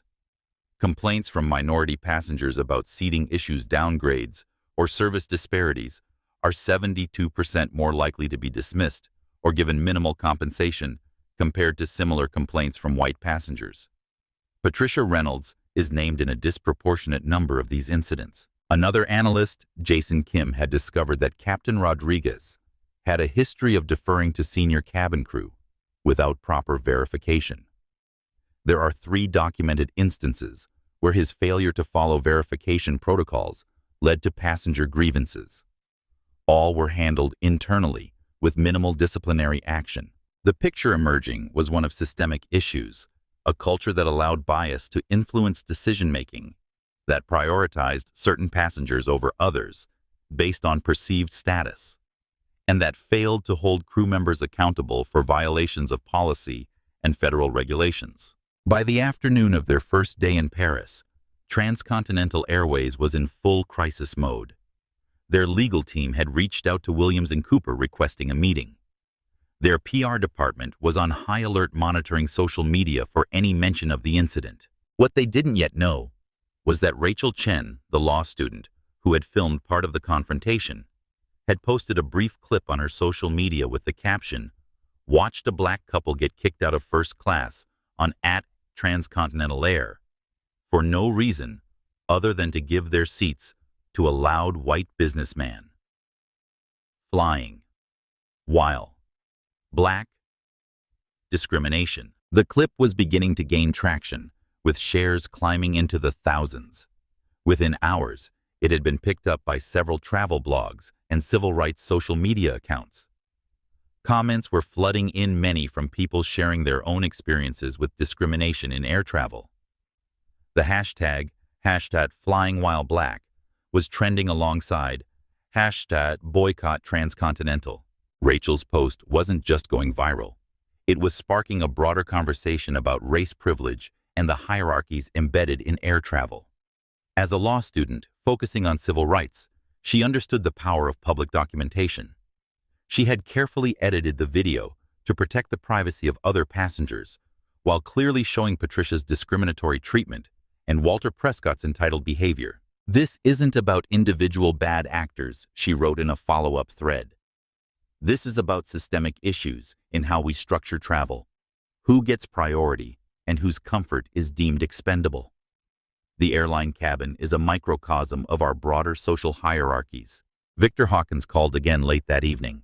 "Mr. Jackson, our internal investigation has confirmed the key details in your report. We've made the decision to terminate Patricia Reynolds, effective immediately. Captain Rodriguez is being suspended pending further review. I wanted you to hear this directly from me." "I appreciate the update, Mr. Hawkins," Darius replied. "However, while personnel actions are necessary, they don't address the underlying systemic issues our audit is uncovering." "What systemic issues?" "My team has identified concerning patterns in how your airline handles complaints from minority passengers, inconsistencies in how your policies are applied, and gaps in your command verification protocols. These aren't one-off problems tied to individual employees. They're indicative of cultural and procedural failures." There was a heavy silence on the line. "I see," Hawkins said finally. "What do you recommend?" "A comprehensive overhaul of your training programs, particularly around non-discrimination practices. A review and restructuring of your complaint handling procedures, and a clear accountability framework for command decisions in the air. My team will provide detailed recommendations in our final report." "And when can we expect that?" "Within 2 weeks. In the meantime, I suggest you prepare your board for significant findings and necessary changes."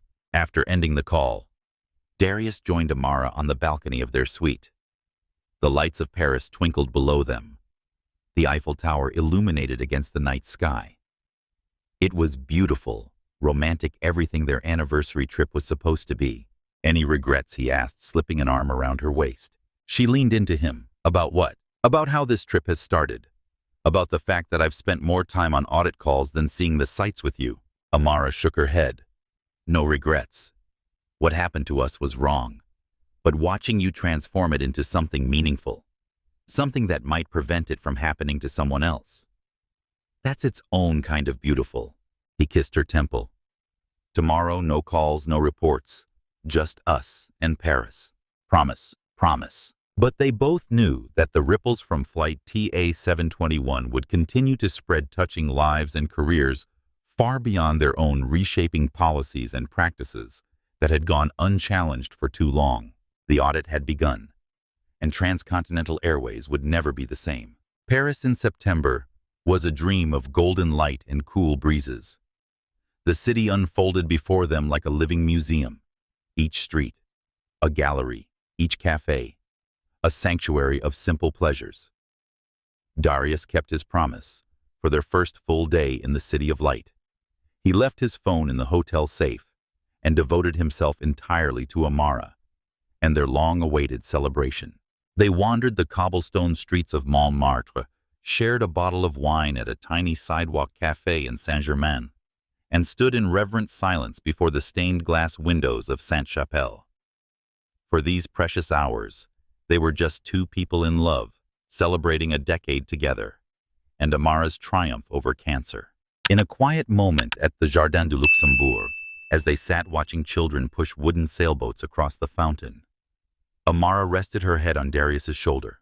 "Remember when we first met?" she asked. "When I spilled coffee all over your shirt?" He laughed.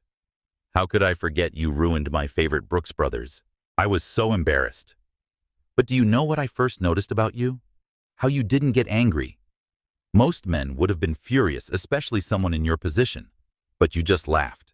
It was just a shirt." "It was more than that," she said, looking up at him. "It was a glimpse of your character, how you respond to unexpected problems, how you find solutions instead of assigning blame." He turned to face her. "Is that why you agreed to go out with me?" "That, and you were cute." She grinned, then grew more serious. "What happened on that plane? It was awful. But watching you handle it with dignity, with strategy, with that same solution-focused approach, reminded me of all the reasons I fell in love with you." He kissed her, a gentle meeting of lips that carried the weight of shared struggle and triumph. "I couldn't have done it without you, A. Your strength through everything, especially this past year. You inspire me." They held each other in the dappled Parisian sunlight, the trauma of the flight temporarily eclipsed by the joy of being alive, of being together, of being in Paris at last. But reality couldn't be kept at bay forever. When they returned to their hotel that evening, the message light on their room phone was blinking insistently. The first message was from Claude Beaumont, the general manager of the Four Seasons. "Mr. and Dr. Jackson, I've received several inquiries from journalists regarding an incident on your flight. They are asking if you're staying with us. We have, of course, declined to comment, but I wanted you to be aware." The second was from Shannon Darius. "The story is breaking on social media. Rachel Chen's video has gone viral, over 1 million views now. Several news outlets have picked up the story. They're calling it First Skygate. Also, Walter Prescott's company has issued a statement distancing themselves from his actions. Call me when you can." The third was from Marcus Whitaker Williams & Cooper's legal counsel. "The DOT has reached out. They've seen the social media coverage and want to know if we're filing a formal discrimination complaint. We need to discuss strategy." Darius sighed as he hung up the phone. "So much for our peaceful anniversary trip." Amara sat beside him on the bed. "It was always going to be like this, wasn't it? Once the truth came out." "Yes. But I didn't expect it to happen so quickly or so publicly." He turned to her, concern etching his features. "Are you ready for this?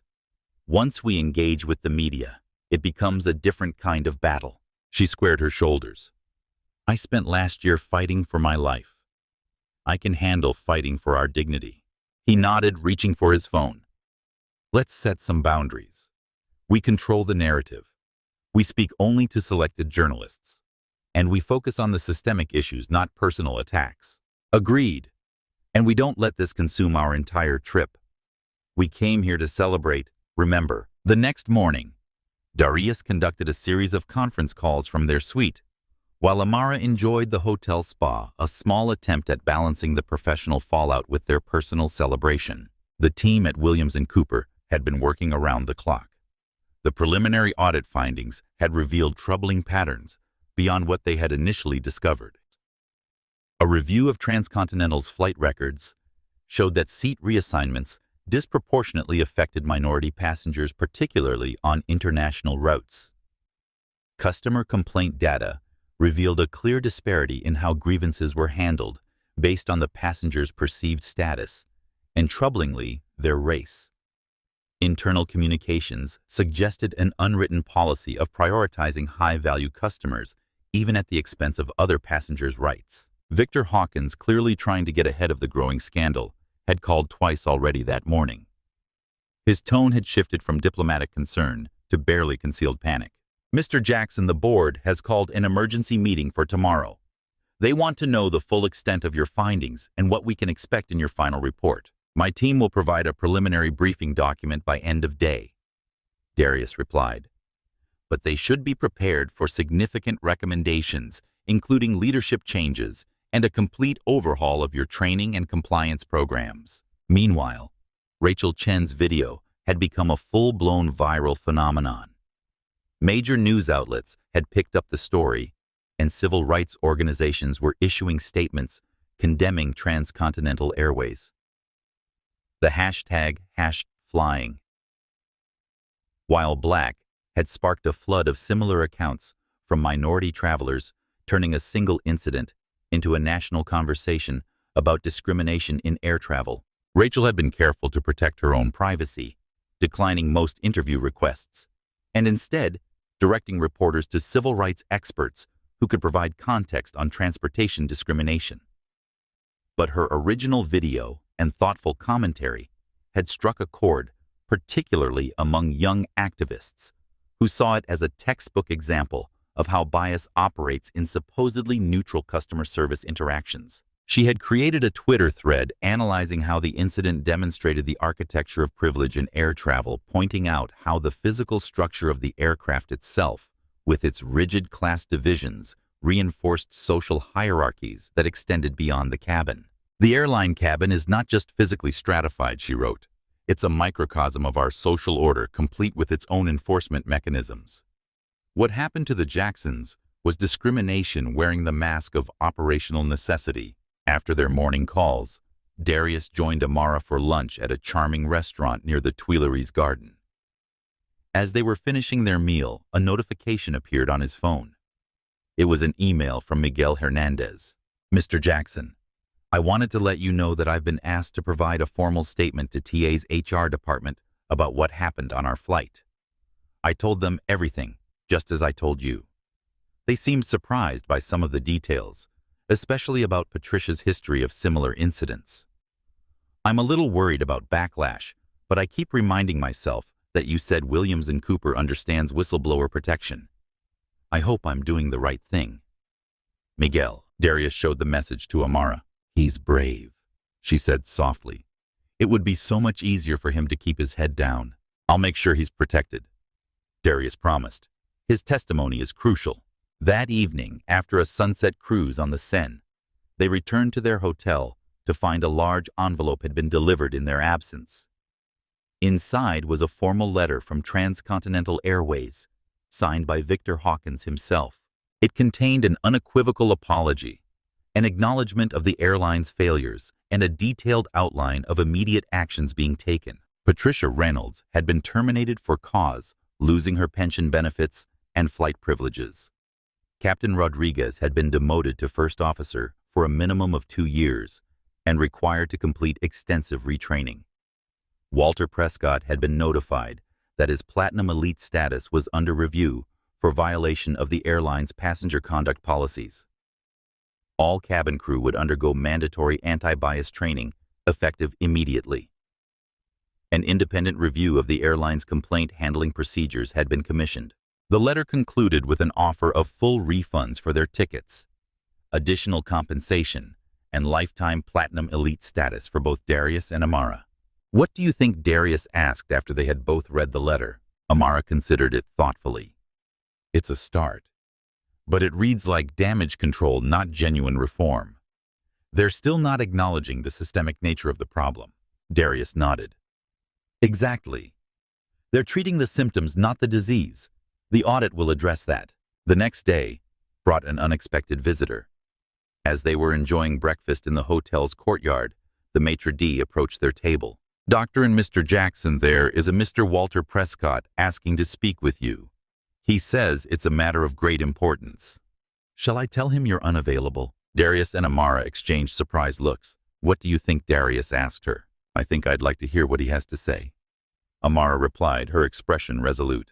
Moments later, Walter Prescott approached their table. Gone was the arrogant, entitled businessman from the flight. In his place stood a subdued, visibly uncomfortable man. Dr. Jackson, Mr. Jackson, thank you for seeing me. He began, his voice lacking its previous confidence. I wanted to apologize in person for my role in what happened on the flight. Darius gestured to an empty chair. Please sit down. Prescott sat, his hands fidgeting nervously with his tie. I've been informed by Transcontinental about the full extent of what occurred. I want you to know that I never explicitly asked for your seats. I complained about the noise in my seat's mechanism, yes, but I never suggested displacing other passengers, and I certainly never knew about the false story Patricia created. He paused, clearly uncomfortable. That said, I recognize that I benefited from a system that prioritized my comfort over your rights. My company has made it very clear that they find this situation deeply troubling. I'm here because I want to make this right if that's possible. What exactly did you have in mind? Amara asked, her tone neutral. Honestly, I don't know if there's anything I can do to truly make amends, but I'm open to suggestions. My company has also asked if you would be willing to participate in our corporate diversity training program, to share your experience. Of course, with appropriate compensation for your time. Darius studied the man carefully. There seemed to be genuine remorse in his demeanor, though whether it was for his actions or their consequences was harder to determine. Mr. Prescott, I appreciate your coming here. It couldn't have been easy. I think the best thing you can do is to be honest about your experience, both with your company and with yourself. Recognize the privilege that made Patricia assume you deserved special treatment, and use that awareness in your future interactions. Prescott nodded slowly. That's fair. More than fair, actually. He rose to leave, then hesitated. One more thing, the video that's circulating online. I've been receiving some pretty intense backlash. My family has even been targeted with threats. I'm not asking you to defend me, but if there's any way to clarify that I wasn't directly involved in the decision to move you. Amara's expression hardened slightly. We didn't create the video, Mr. Prescott, and we can't control how people react to it. But I will say this focused less on the backlash and more on understanding why it's happening. That's where the real learning is. After Prescott left, they sat in thoughtful silence for a few moments. That was unexpected, Darius finally said. Amara replied. Seemed like equal parts genuine remorse and concern for his reputation. People are complicated. Change happens in fits and starts. The conversation was interrupted by Darius's phone ringing. It was Shannon again. Darius, there's been a development. The Department of Transportation has opened a formal investigation into Transcontinental Airways based on the social media evidence and our preliminary report. They're specifically looking at violations of non-discrimination regulations in air travel. Also, 3 other passengers from minority backgrounds have come forward with similar experiences on transcontinental flights, all involving Patricia Reynolds. The ripple effect was becoming a wave. What had begun as a personal humiliation was evolving into a landmark case that could potentially reshape policies across the entire airline industry. As they walked hand in hand along the Seine later that afternoon, Amara reflected on how differently their trip had turned out from what they'd planned. You know, we came to Paris expecting a simple celebration, she said. Instead, we've found ourselves at the center of what might become a significant moment in addressing discrimination in air travel. Darius nodded, squeezing her hand. Life rarely follows the flight plan. Sometimes turbulence takes you to unexpected destinations. Poetic, she teased. But true. I just hope some good comes from all this. It already has, he said with quiet certainty. Transcontinental will never be the same, and neither will we. The fallout from Flight TA-721 was not swift, but it was devastatingly thorough. Darius Jackson's preliminary report landed on the desks of Transcontinental Airways Board of Directors less than 48 hours after the plane touched down in Paris. It was not a customer complaint. It was a multi-page indictment of systemic failures, illustrated with a single glaring case study. For Patricia Reynolds, the consequences were absolute. She had been suspended without pay the moment the report was received. Her formal interview with Human Resources was a disaster.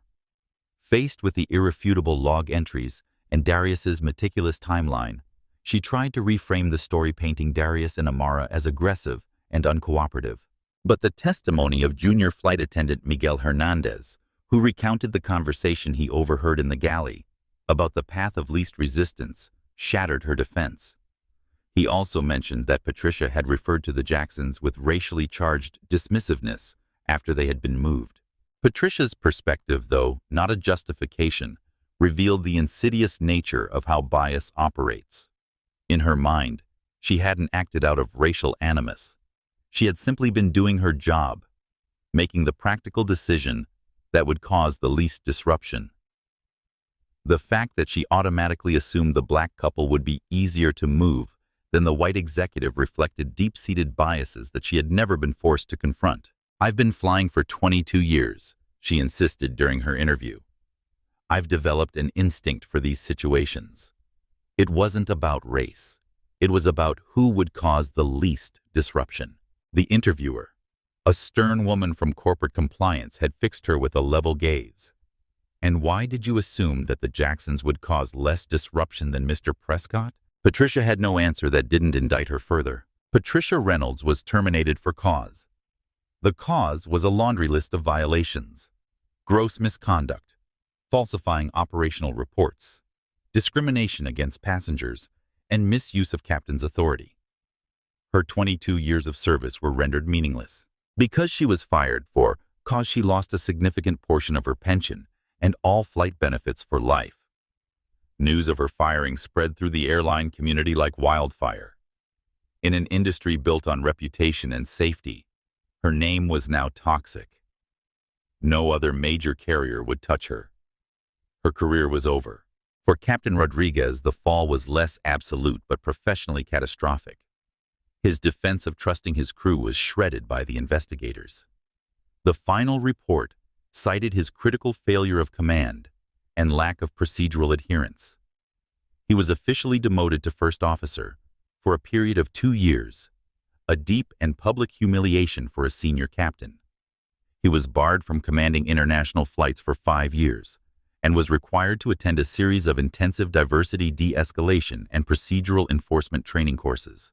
Every time he stepped into a cockpit, he would no longer be the one in the left-hand seat, a constant glaring reminder of his failure on flight TA-721. For Walter Prescott, karma came from an unexpected direction. While he wasn't an employee, Darius's report detailed his role in the incident. Transcontinental's legal team, in an effort to show they were taking the matter seriously, reviewed his history with the airline and found a pattern of demanding behavior and complaints about minor issues. They revoked his Platinum Elite status for a year, citing a clause in their loyalty program's terms and conditions about abusive or disruptive behavior toward crew or other passengers. He received a formal letter informing him that his actions had led to a serious breach of their policies. The real blow came when his company, Somerset Financial, got wind of the incident. The viral video had been seen by millions, and while his face was partially obscured, he was identifiable enough that it had made its way back to his employers. Somerset, a firm that prided itself on its diversity initiatives and progressive corporate culture, was mortified to find their senior vice president at the center of a discrimination scandal. Walter wasn't fired, but he was removed from client-facing roles, relegated to back-office operations, and required to lead the company's newly enhanced diversity training program, a particularly ironic punishment given his role in the incident. His perspective on the event evolved as the consequences mounted. Initially defensive and concerned primarily about his reputation, he gradually came to understand the deeper implications of what had transpired. The experience of being publicly scrutinized, of having his actions and assumptions questioned, was new and uncomfortable for a man who had navigated life with the ease of privilege. "I never thought of myself as part of a system," he confided to a colleague weeks later. "I just thought I was an individual with a problem that needed solving. I never considered whose comfort was being sacrificed for mine." Miguel Hernandez, on the other hand, found his career suddenly accelerated. His courage in speaking truth to power, in providing honest testimony despite the risk to his job, caught the attention of Transcontinental's new chief of cabin services, brought in as part of the management overhaul. Miguel was promoted to lead flight attendant and invited to join a special task force developing new training protocols for handling passenger disputes. His student loans were paid off through an anonymous donation, though he suspected it might have come from a certain auditor and his doctor wife.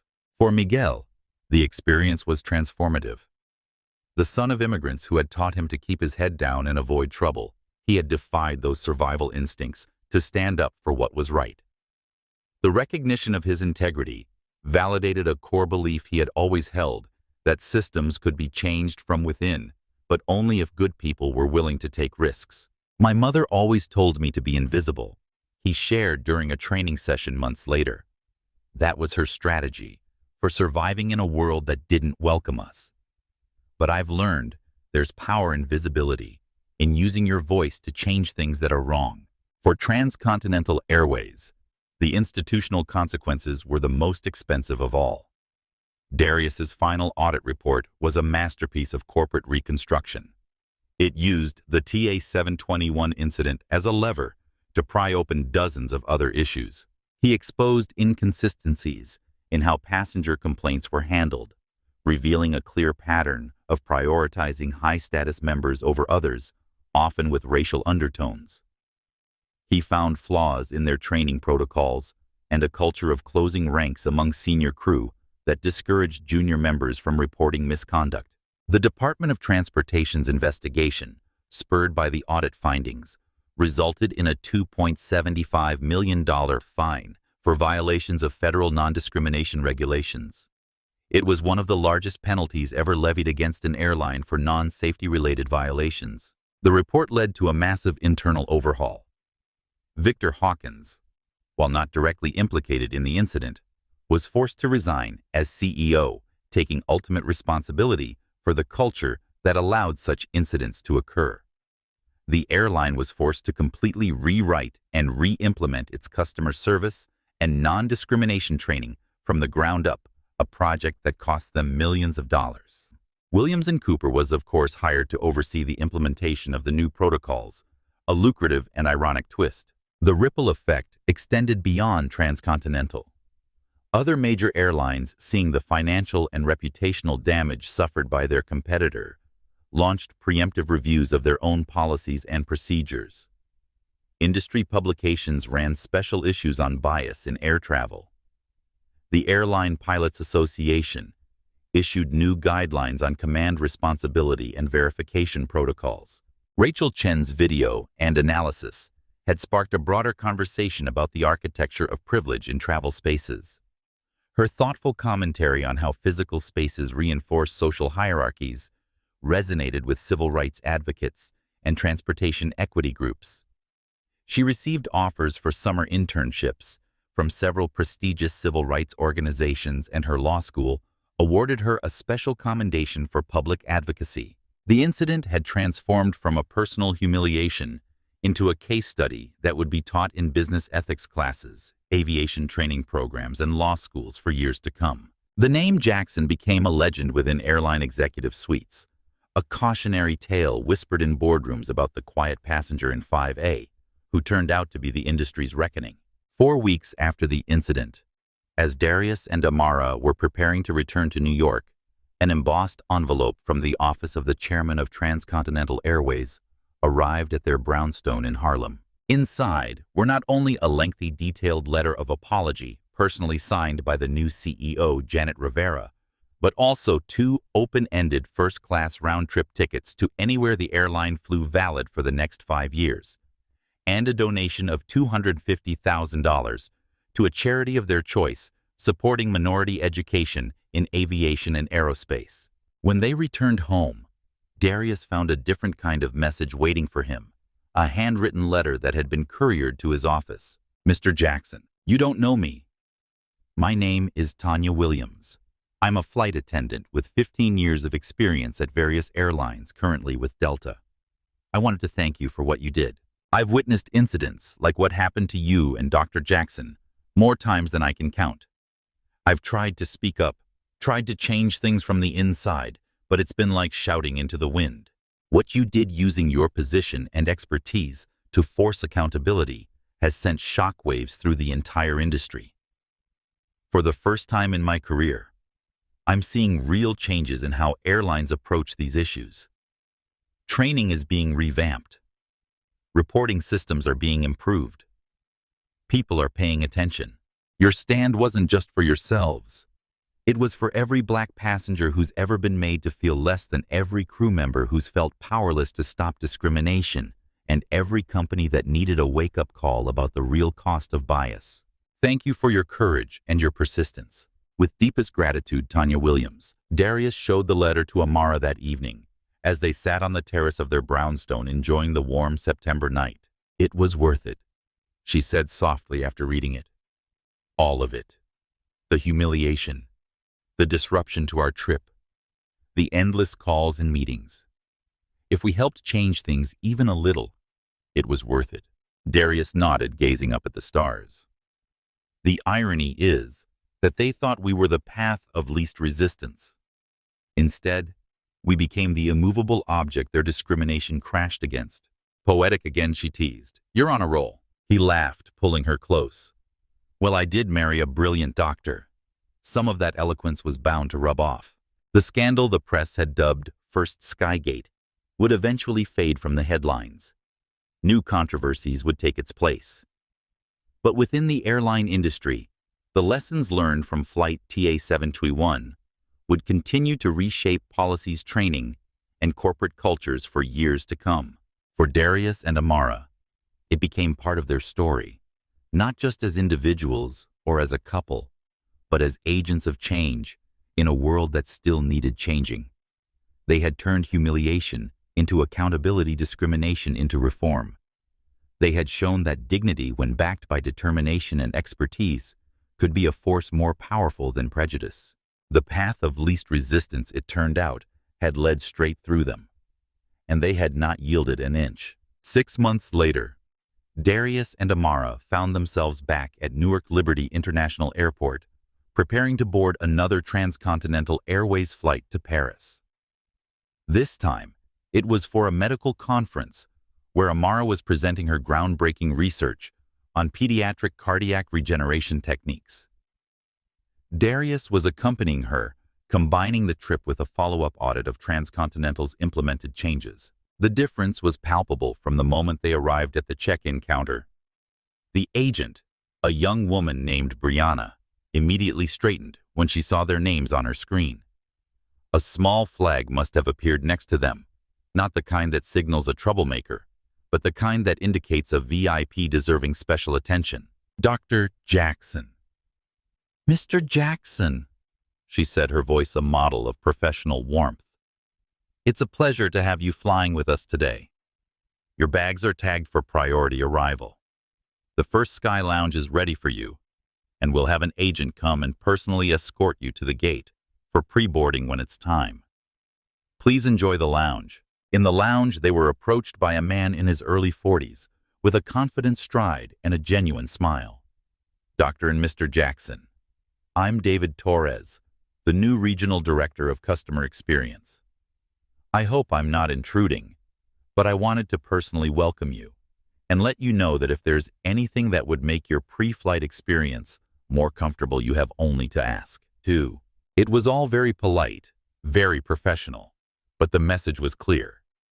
The Jackson incident, as it was now known internally, had been circulated far and wide.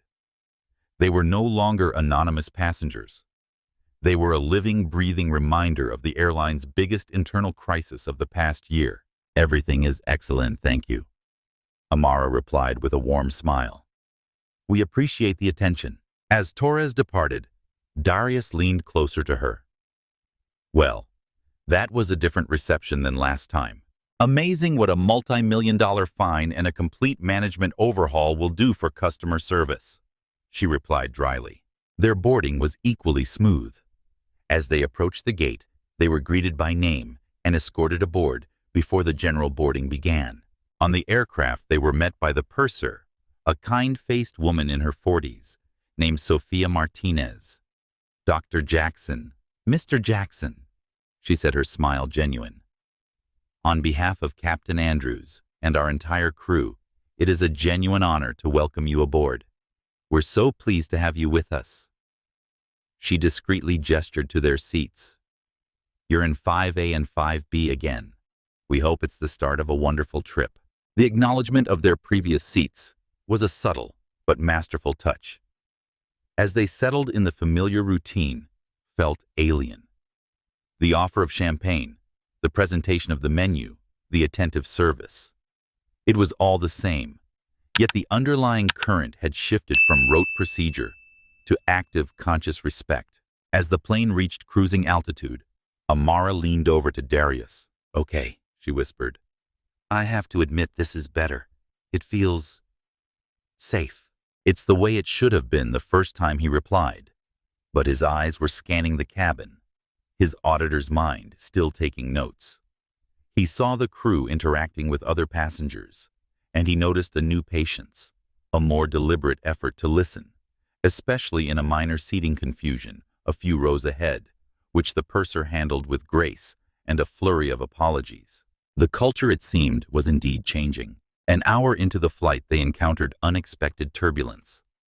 The fasten seatbelt sign illuminated, and the captain's voice came over the intercom.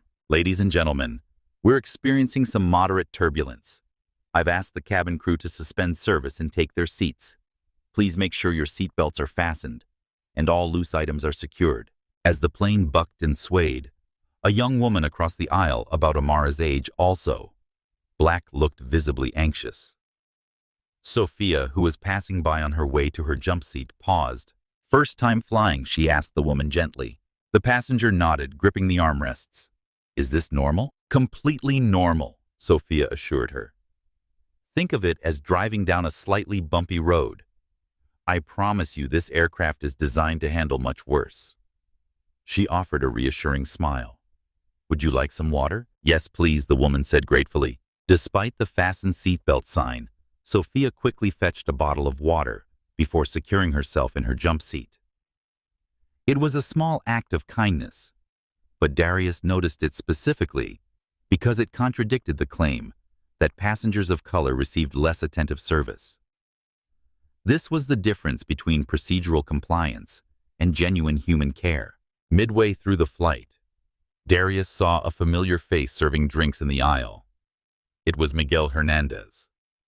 He looked more confident, his shoulders back, a new authority in his bearing. Their eyes met, and Miguel gave a small, respectful nod. A little while later, during a lull in the service, he approached their pod. "Dr. and Mr. Jackson," he said, his voice quiet but steady. "I saw your names on the manifest. I hoped I'd get a chance to say hello and to thank you." Miguel Amara said warmly. "Congratulations are in order, I hear." Lead flight attendant. A proud blush rose on Miguel's cheeks. "Yes, ma'am. They promoted me about 2 months ago. My supervisor cited my integrity and courage during a critical command chain incident." Those were his exact words. He shook his head in lingering disbelief. "What you did? It was like you sent a shockwave through the whole company. It's not just the new training videos and procedures. They completely overhauled the internal reporting system.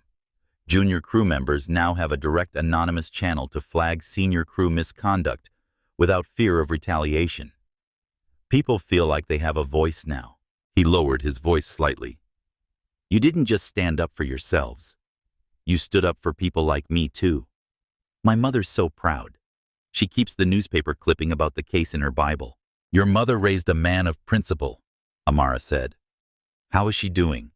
Is her arthritis any better?" Miguel looked surprised that she remembered. "Much better, actually. The new insurance from my promotion covers better medications. And—" He hesitated, then continued, "the anonymous donation that paid off my student loans. That changed everything. We were able to move to a better apartment with an elevator, so she doesn't have to climb stairs anymore." "You had a choice that night," Miguel Darius said, his gaze serious and appreciative. "You chose to tell the truth. That's what a leader does. The promotion was well earned." "Thank you, sir. Enjoy the rest of your flight." "And Paris," he added with a smile before respectfully retreating to his duties. As Miguel walked away, Amara placed her hand on Darius's arm. "You know what I'm most proud of? It isn't that you won, D. It's how you won. You never raised your voice. You never lost your dignity. You used their own rules, their own data, their own system to hold them accountable. You didn't just get angry. You got to work." He looked out the window at the vast blanket of stars against the inky blackness of the sky over the Atlantic. He thought of Patricia Reynolds, her career in ruins, a necessary casualty in a war against a toxic culture. He felt no joy in her downfall, only a grim satisfaction that a poison had been excised. He thought of Captain Rodriguez learning a hard lesson in the co-pilot's seat. And he thought of Miguel, a good person now empowered to lead by example. He had forced the system to reward integrity and punish prejudice. He hadn't sought revenge. He had demanded accountability. And the result was here in this peaceful cabin on this flight to the city of love, with his brilliant wife beside him. He turned to Amara, taking her hand and lacing his fingers through hers. The promise of Paris was before them once again. This time it felt real. This time there would be no turbulence. The journey wasn't just about crossing an ocean. It was about reclaiming a dream, proving that even in the face of ugly prejudice, dignity, intelligence, and truth could not only prevail, but could forge a better, fairer path for everyone who followed. At the conference in Paris, Amara's presentation on pediatric cardiac regeneration was met with acclaim. Her research, building on years of careful work, offered new hope for children born with congenital heart defects. As she stood at the podium, confidently answering questions from the world's leading cardiac specialists, Darius watched with pride from the audience. This was the woman who had faced down cancer, who had stood firm against discrimination, who saved children's lives with her skilled hands.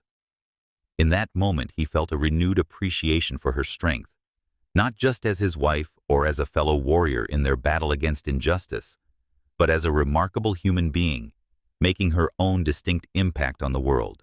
Later, at a reception for conference speakers, a senior French cardiologist approached them. "Dr. Jackson, your work is revolutionary," he said to Amara. "But I must confess, I also recognize you from somewhere else." He paused, looking slightly embarrassed. "The airline incident. My daughter is a law student, and she showed me the video as a case study in discrimination." Amara smiled gracefully. "Yes, that was us. What you and your husband did, standing up with such dignity, using the system to create change. It made an impression on my daughter. She's now focusing her studies on transportation equity law." He raised his glass in a small toast. Sometimes our most important contributions come from unexpected moments. As the plane began its descent into Charles de Gaulle, Darius reflected on how differently this arrival would be from their last. No confrontation awaiting them. No humiliation to process. Just the City of Light, an important medical conference, and the satisfaction of knowing that their stand had created lasting change. The wheels touched down with a gentle chirp, and the cabin erupted in the usual smattering of applause from passengers relieved to be safely on the ground. "Welcome to Paris," Sophia announced over the intercom. "Local time is 8:45 a.m., and the temperature is a pleasant 22 degrees Celsius. On behalf of Captain Andrews and our entire crew, thank you for choosing Transcontinental Airways. We hope your experience with us has been exceptional." Darius caught Amara's eye, and they shared a private smile. Exceptional indeed, in ways no one could have anticipated. 1 year to the day after the infamous flight, TA-721, Darius and Amara hosted a small gathering on the rooftop terrace of their Harlem brownstone. The evening air was warm, the skyline of Manhattan glittering against the darkening sky. Jazz played softly from hidden speakers, and candles flickered in hurricane lamps placed around the space. Their guests were few, but significant. Miguel Hernandez, now a senior trainer in Transcontinental's completely revamped crew development program. Rachel Chen, the law student, whose video had helped catalyze public awareness of the incident. Tanya Williams, the flight attendant, whose letter of gratitude had touched them deeply. And Dr. James Washington, the head of a foundation that provided scholarships to minority students pursuing careers in aviation, the recipient of the $250,000 donation from Transcontinental. As they raised their glasses in a toast to resilience and change, Amara couldn't help but reflect on the journey of the past year. What had begun as a humiliating experience had transformed into something profound, a moment of reckoning not just for one airline, but for an entire industry. "When I was going through cancer treatment," Amara said softly, addressing their small circle of friends, "my doctor told me something I'll never forget. She said, The body keeps the score. Every trauma, every victory, every battle they live in our cells, changing us at the most fundamental level. She looked around at the faces illuminated by candlelight. What happened to us on that flight was a trauma. It was a violation of our dignity, our humanity. For a few terrible hours, we were reduced to nothing more than our skin color inconvenient obstacles to be moved aside. Her voice strengthened. But the aftermath. That was the victory. That was the healing. Seeing how one moment of injustice could be transformed into lasting change. That's what the body remembers too. Darius reached for her hand, squeezing it gently. When we tell the story now, he added, it's no longer just about humiliation. It's about transformation, not just for an airline, but for each of us in this circle. The changes had been remarkable. Transcontinental Airways, under the leadership of CEO Janet Rivera, had become a model for diversity and inclusion in the industry. Their new training programs, accountability systems, and reporting mechanisms were being studied and adopted by other airlines. The Department of Transportation had used the case to establish new guidelines for non-discrimination in air travel. More personally, Darius had been invited to join Transcontinental's board of directors, an offer he had politely declined, citing potential conflicts of interest. But he had agreed to serve on an advisory committee overseeing their ongoing transformation. Amara had channeled her experience into a different kind of healing. Beyond her groundbreaking cardiac research, she had begun working with a nonprofit that supported victims of discrimination, sharing her story and helping others process their experiences and find constructive paths forward. Miguel raised his glass. To the power of standing up, he said, "My mother always taught me to keep my head down to survive by being invisible." That night on the plane, I learned something different, that sometimes the most powerful thing you can do is be seen, is speak the truth, even when your voice shakes. Rachel nodded in agreement. In law school, we study cases precedents the abstract architecture of justice.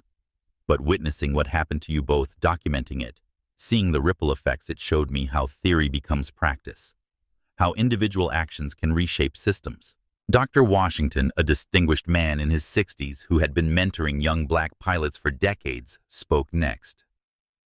The donation from Transcontinental has already funded scholarships for 15 students this year alone. But more importantly, your story has become part of our curriculum. We teach these young people not just how to fly planes, but how to navigate a world that will sometimes question their right to occupy the space they've earned. Tanya Williams, who had written the letter that now hung framed in Darius's office, raised her glass last.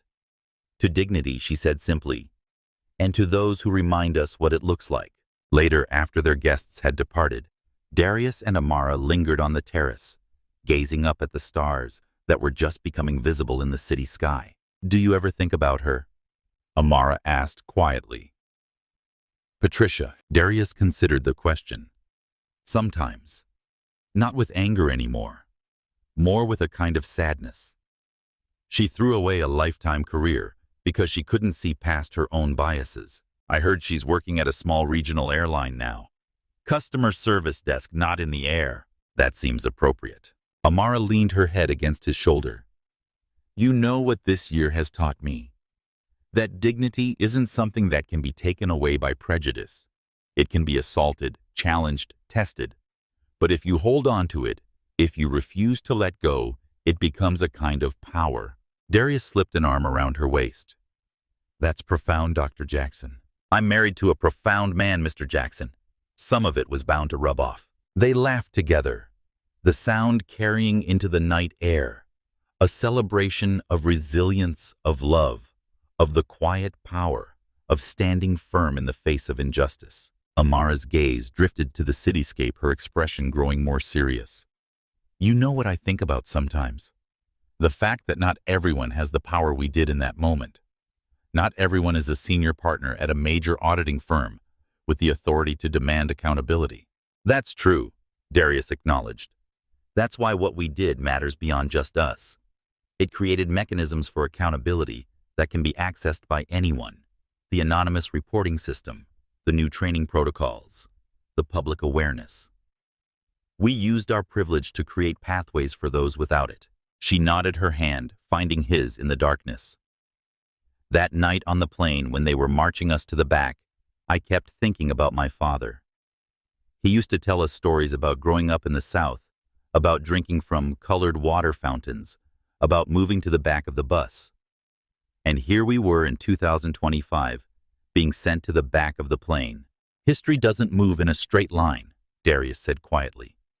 It spirals. We revisit the same challenges, but hopefully with new tools, new awareness, and new allies. Amara added, thinking of Miguel, Rachel, and the others who had stood with them. The incident on flight TA-731 would always be part of their story, but it was no longer the defining chapter. It was simply one moment in a lifetime of moments, a challenge overcome, a wrong righted, a system changed for the better.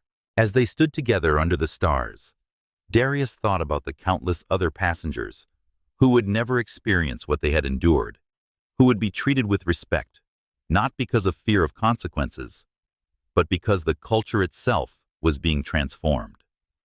That was the true victory. Not the punishments meted out, not the fines levied, but the gradual, essential shift toward a more just and equitable world. In the end, what had started as a battle for 2 seats on an airplane had become something far greater, a testament to the power of dignity, intelligence, and unwavering determination to change not just one flight, but an entire system. Their story had become a beacon, proving that even in the face of discrimination, one need not choose between dignity and justice. With courage and strategic clarity, it was possible to achieve both, and that was a lesson worth far more than any first-class ticket could ever buy. That's the incredible story of Darius and Amara Jackson. It's a powerful reminder that dignity is not something that can be taken away by prejudice, and that sometimes the quietest person in the room is the one who holds all the power. Their experience was a nightmare, but their response created a seismic shift, proving that one person's refusal to accept injustice can trigger an earthquake of accountability. Patricia Reynolds and Captain Rodriguez learned the hard way that you never know who you're dealing with, and their assumptions cost them everything. What do you think of this story of justice and accountability? Was the airline's response enough? Let us know your thoughts in the comments below. If you believe that justice and accountability should always prevail, please hit that like button. Share this video with someone who needs to see it, and make sure you subscribe for more unforgettable stories where karma delivers the final satisfying verdict. Thank you for watching, and remember, sometimes the path of least resistance leads straight through the most powerful person on the plane.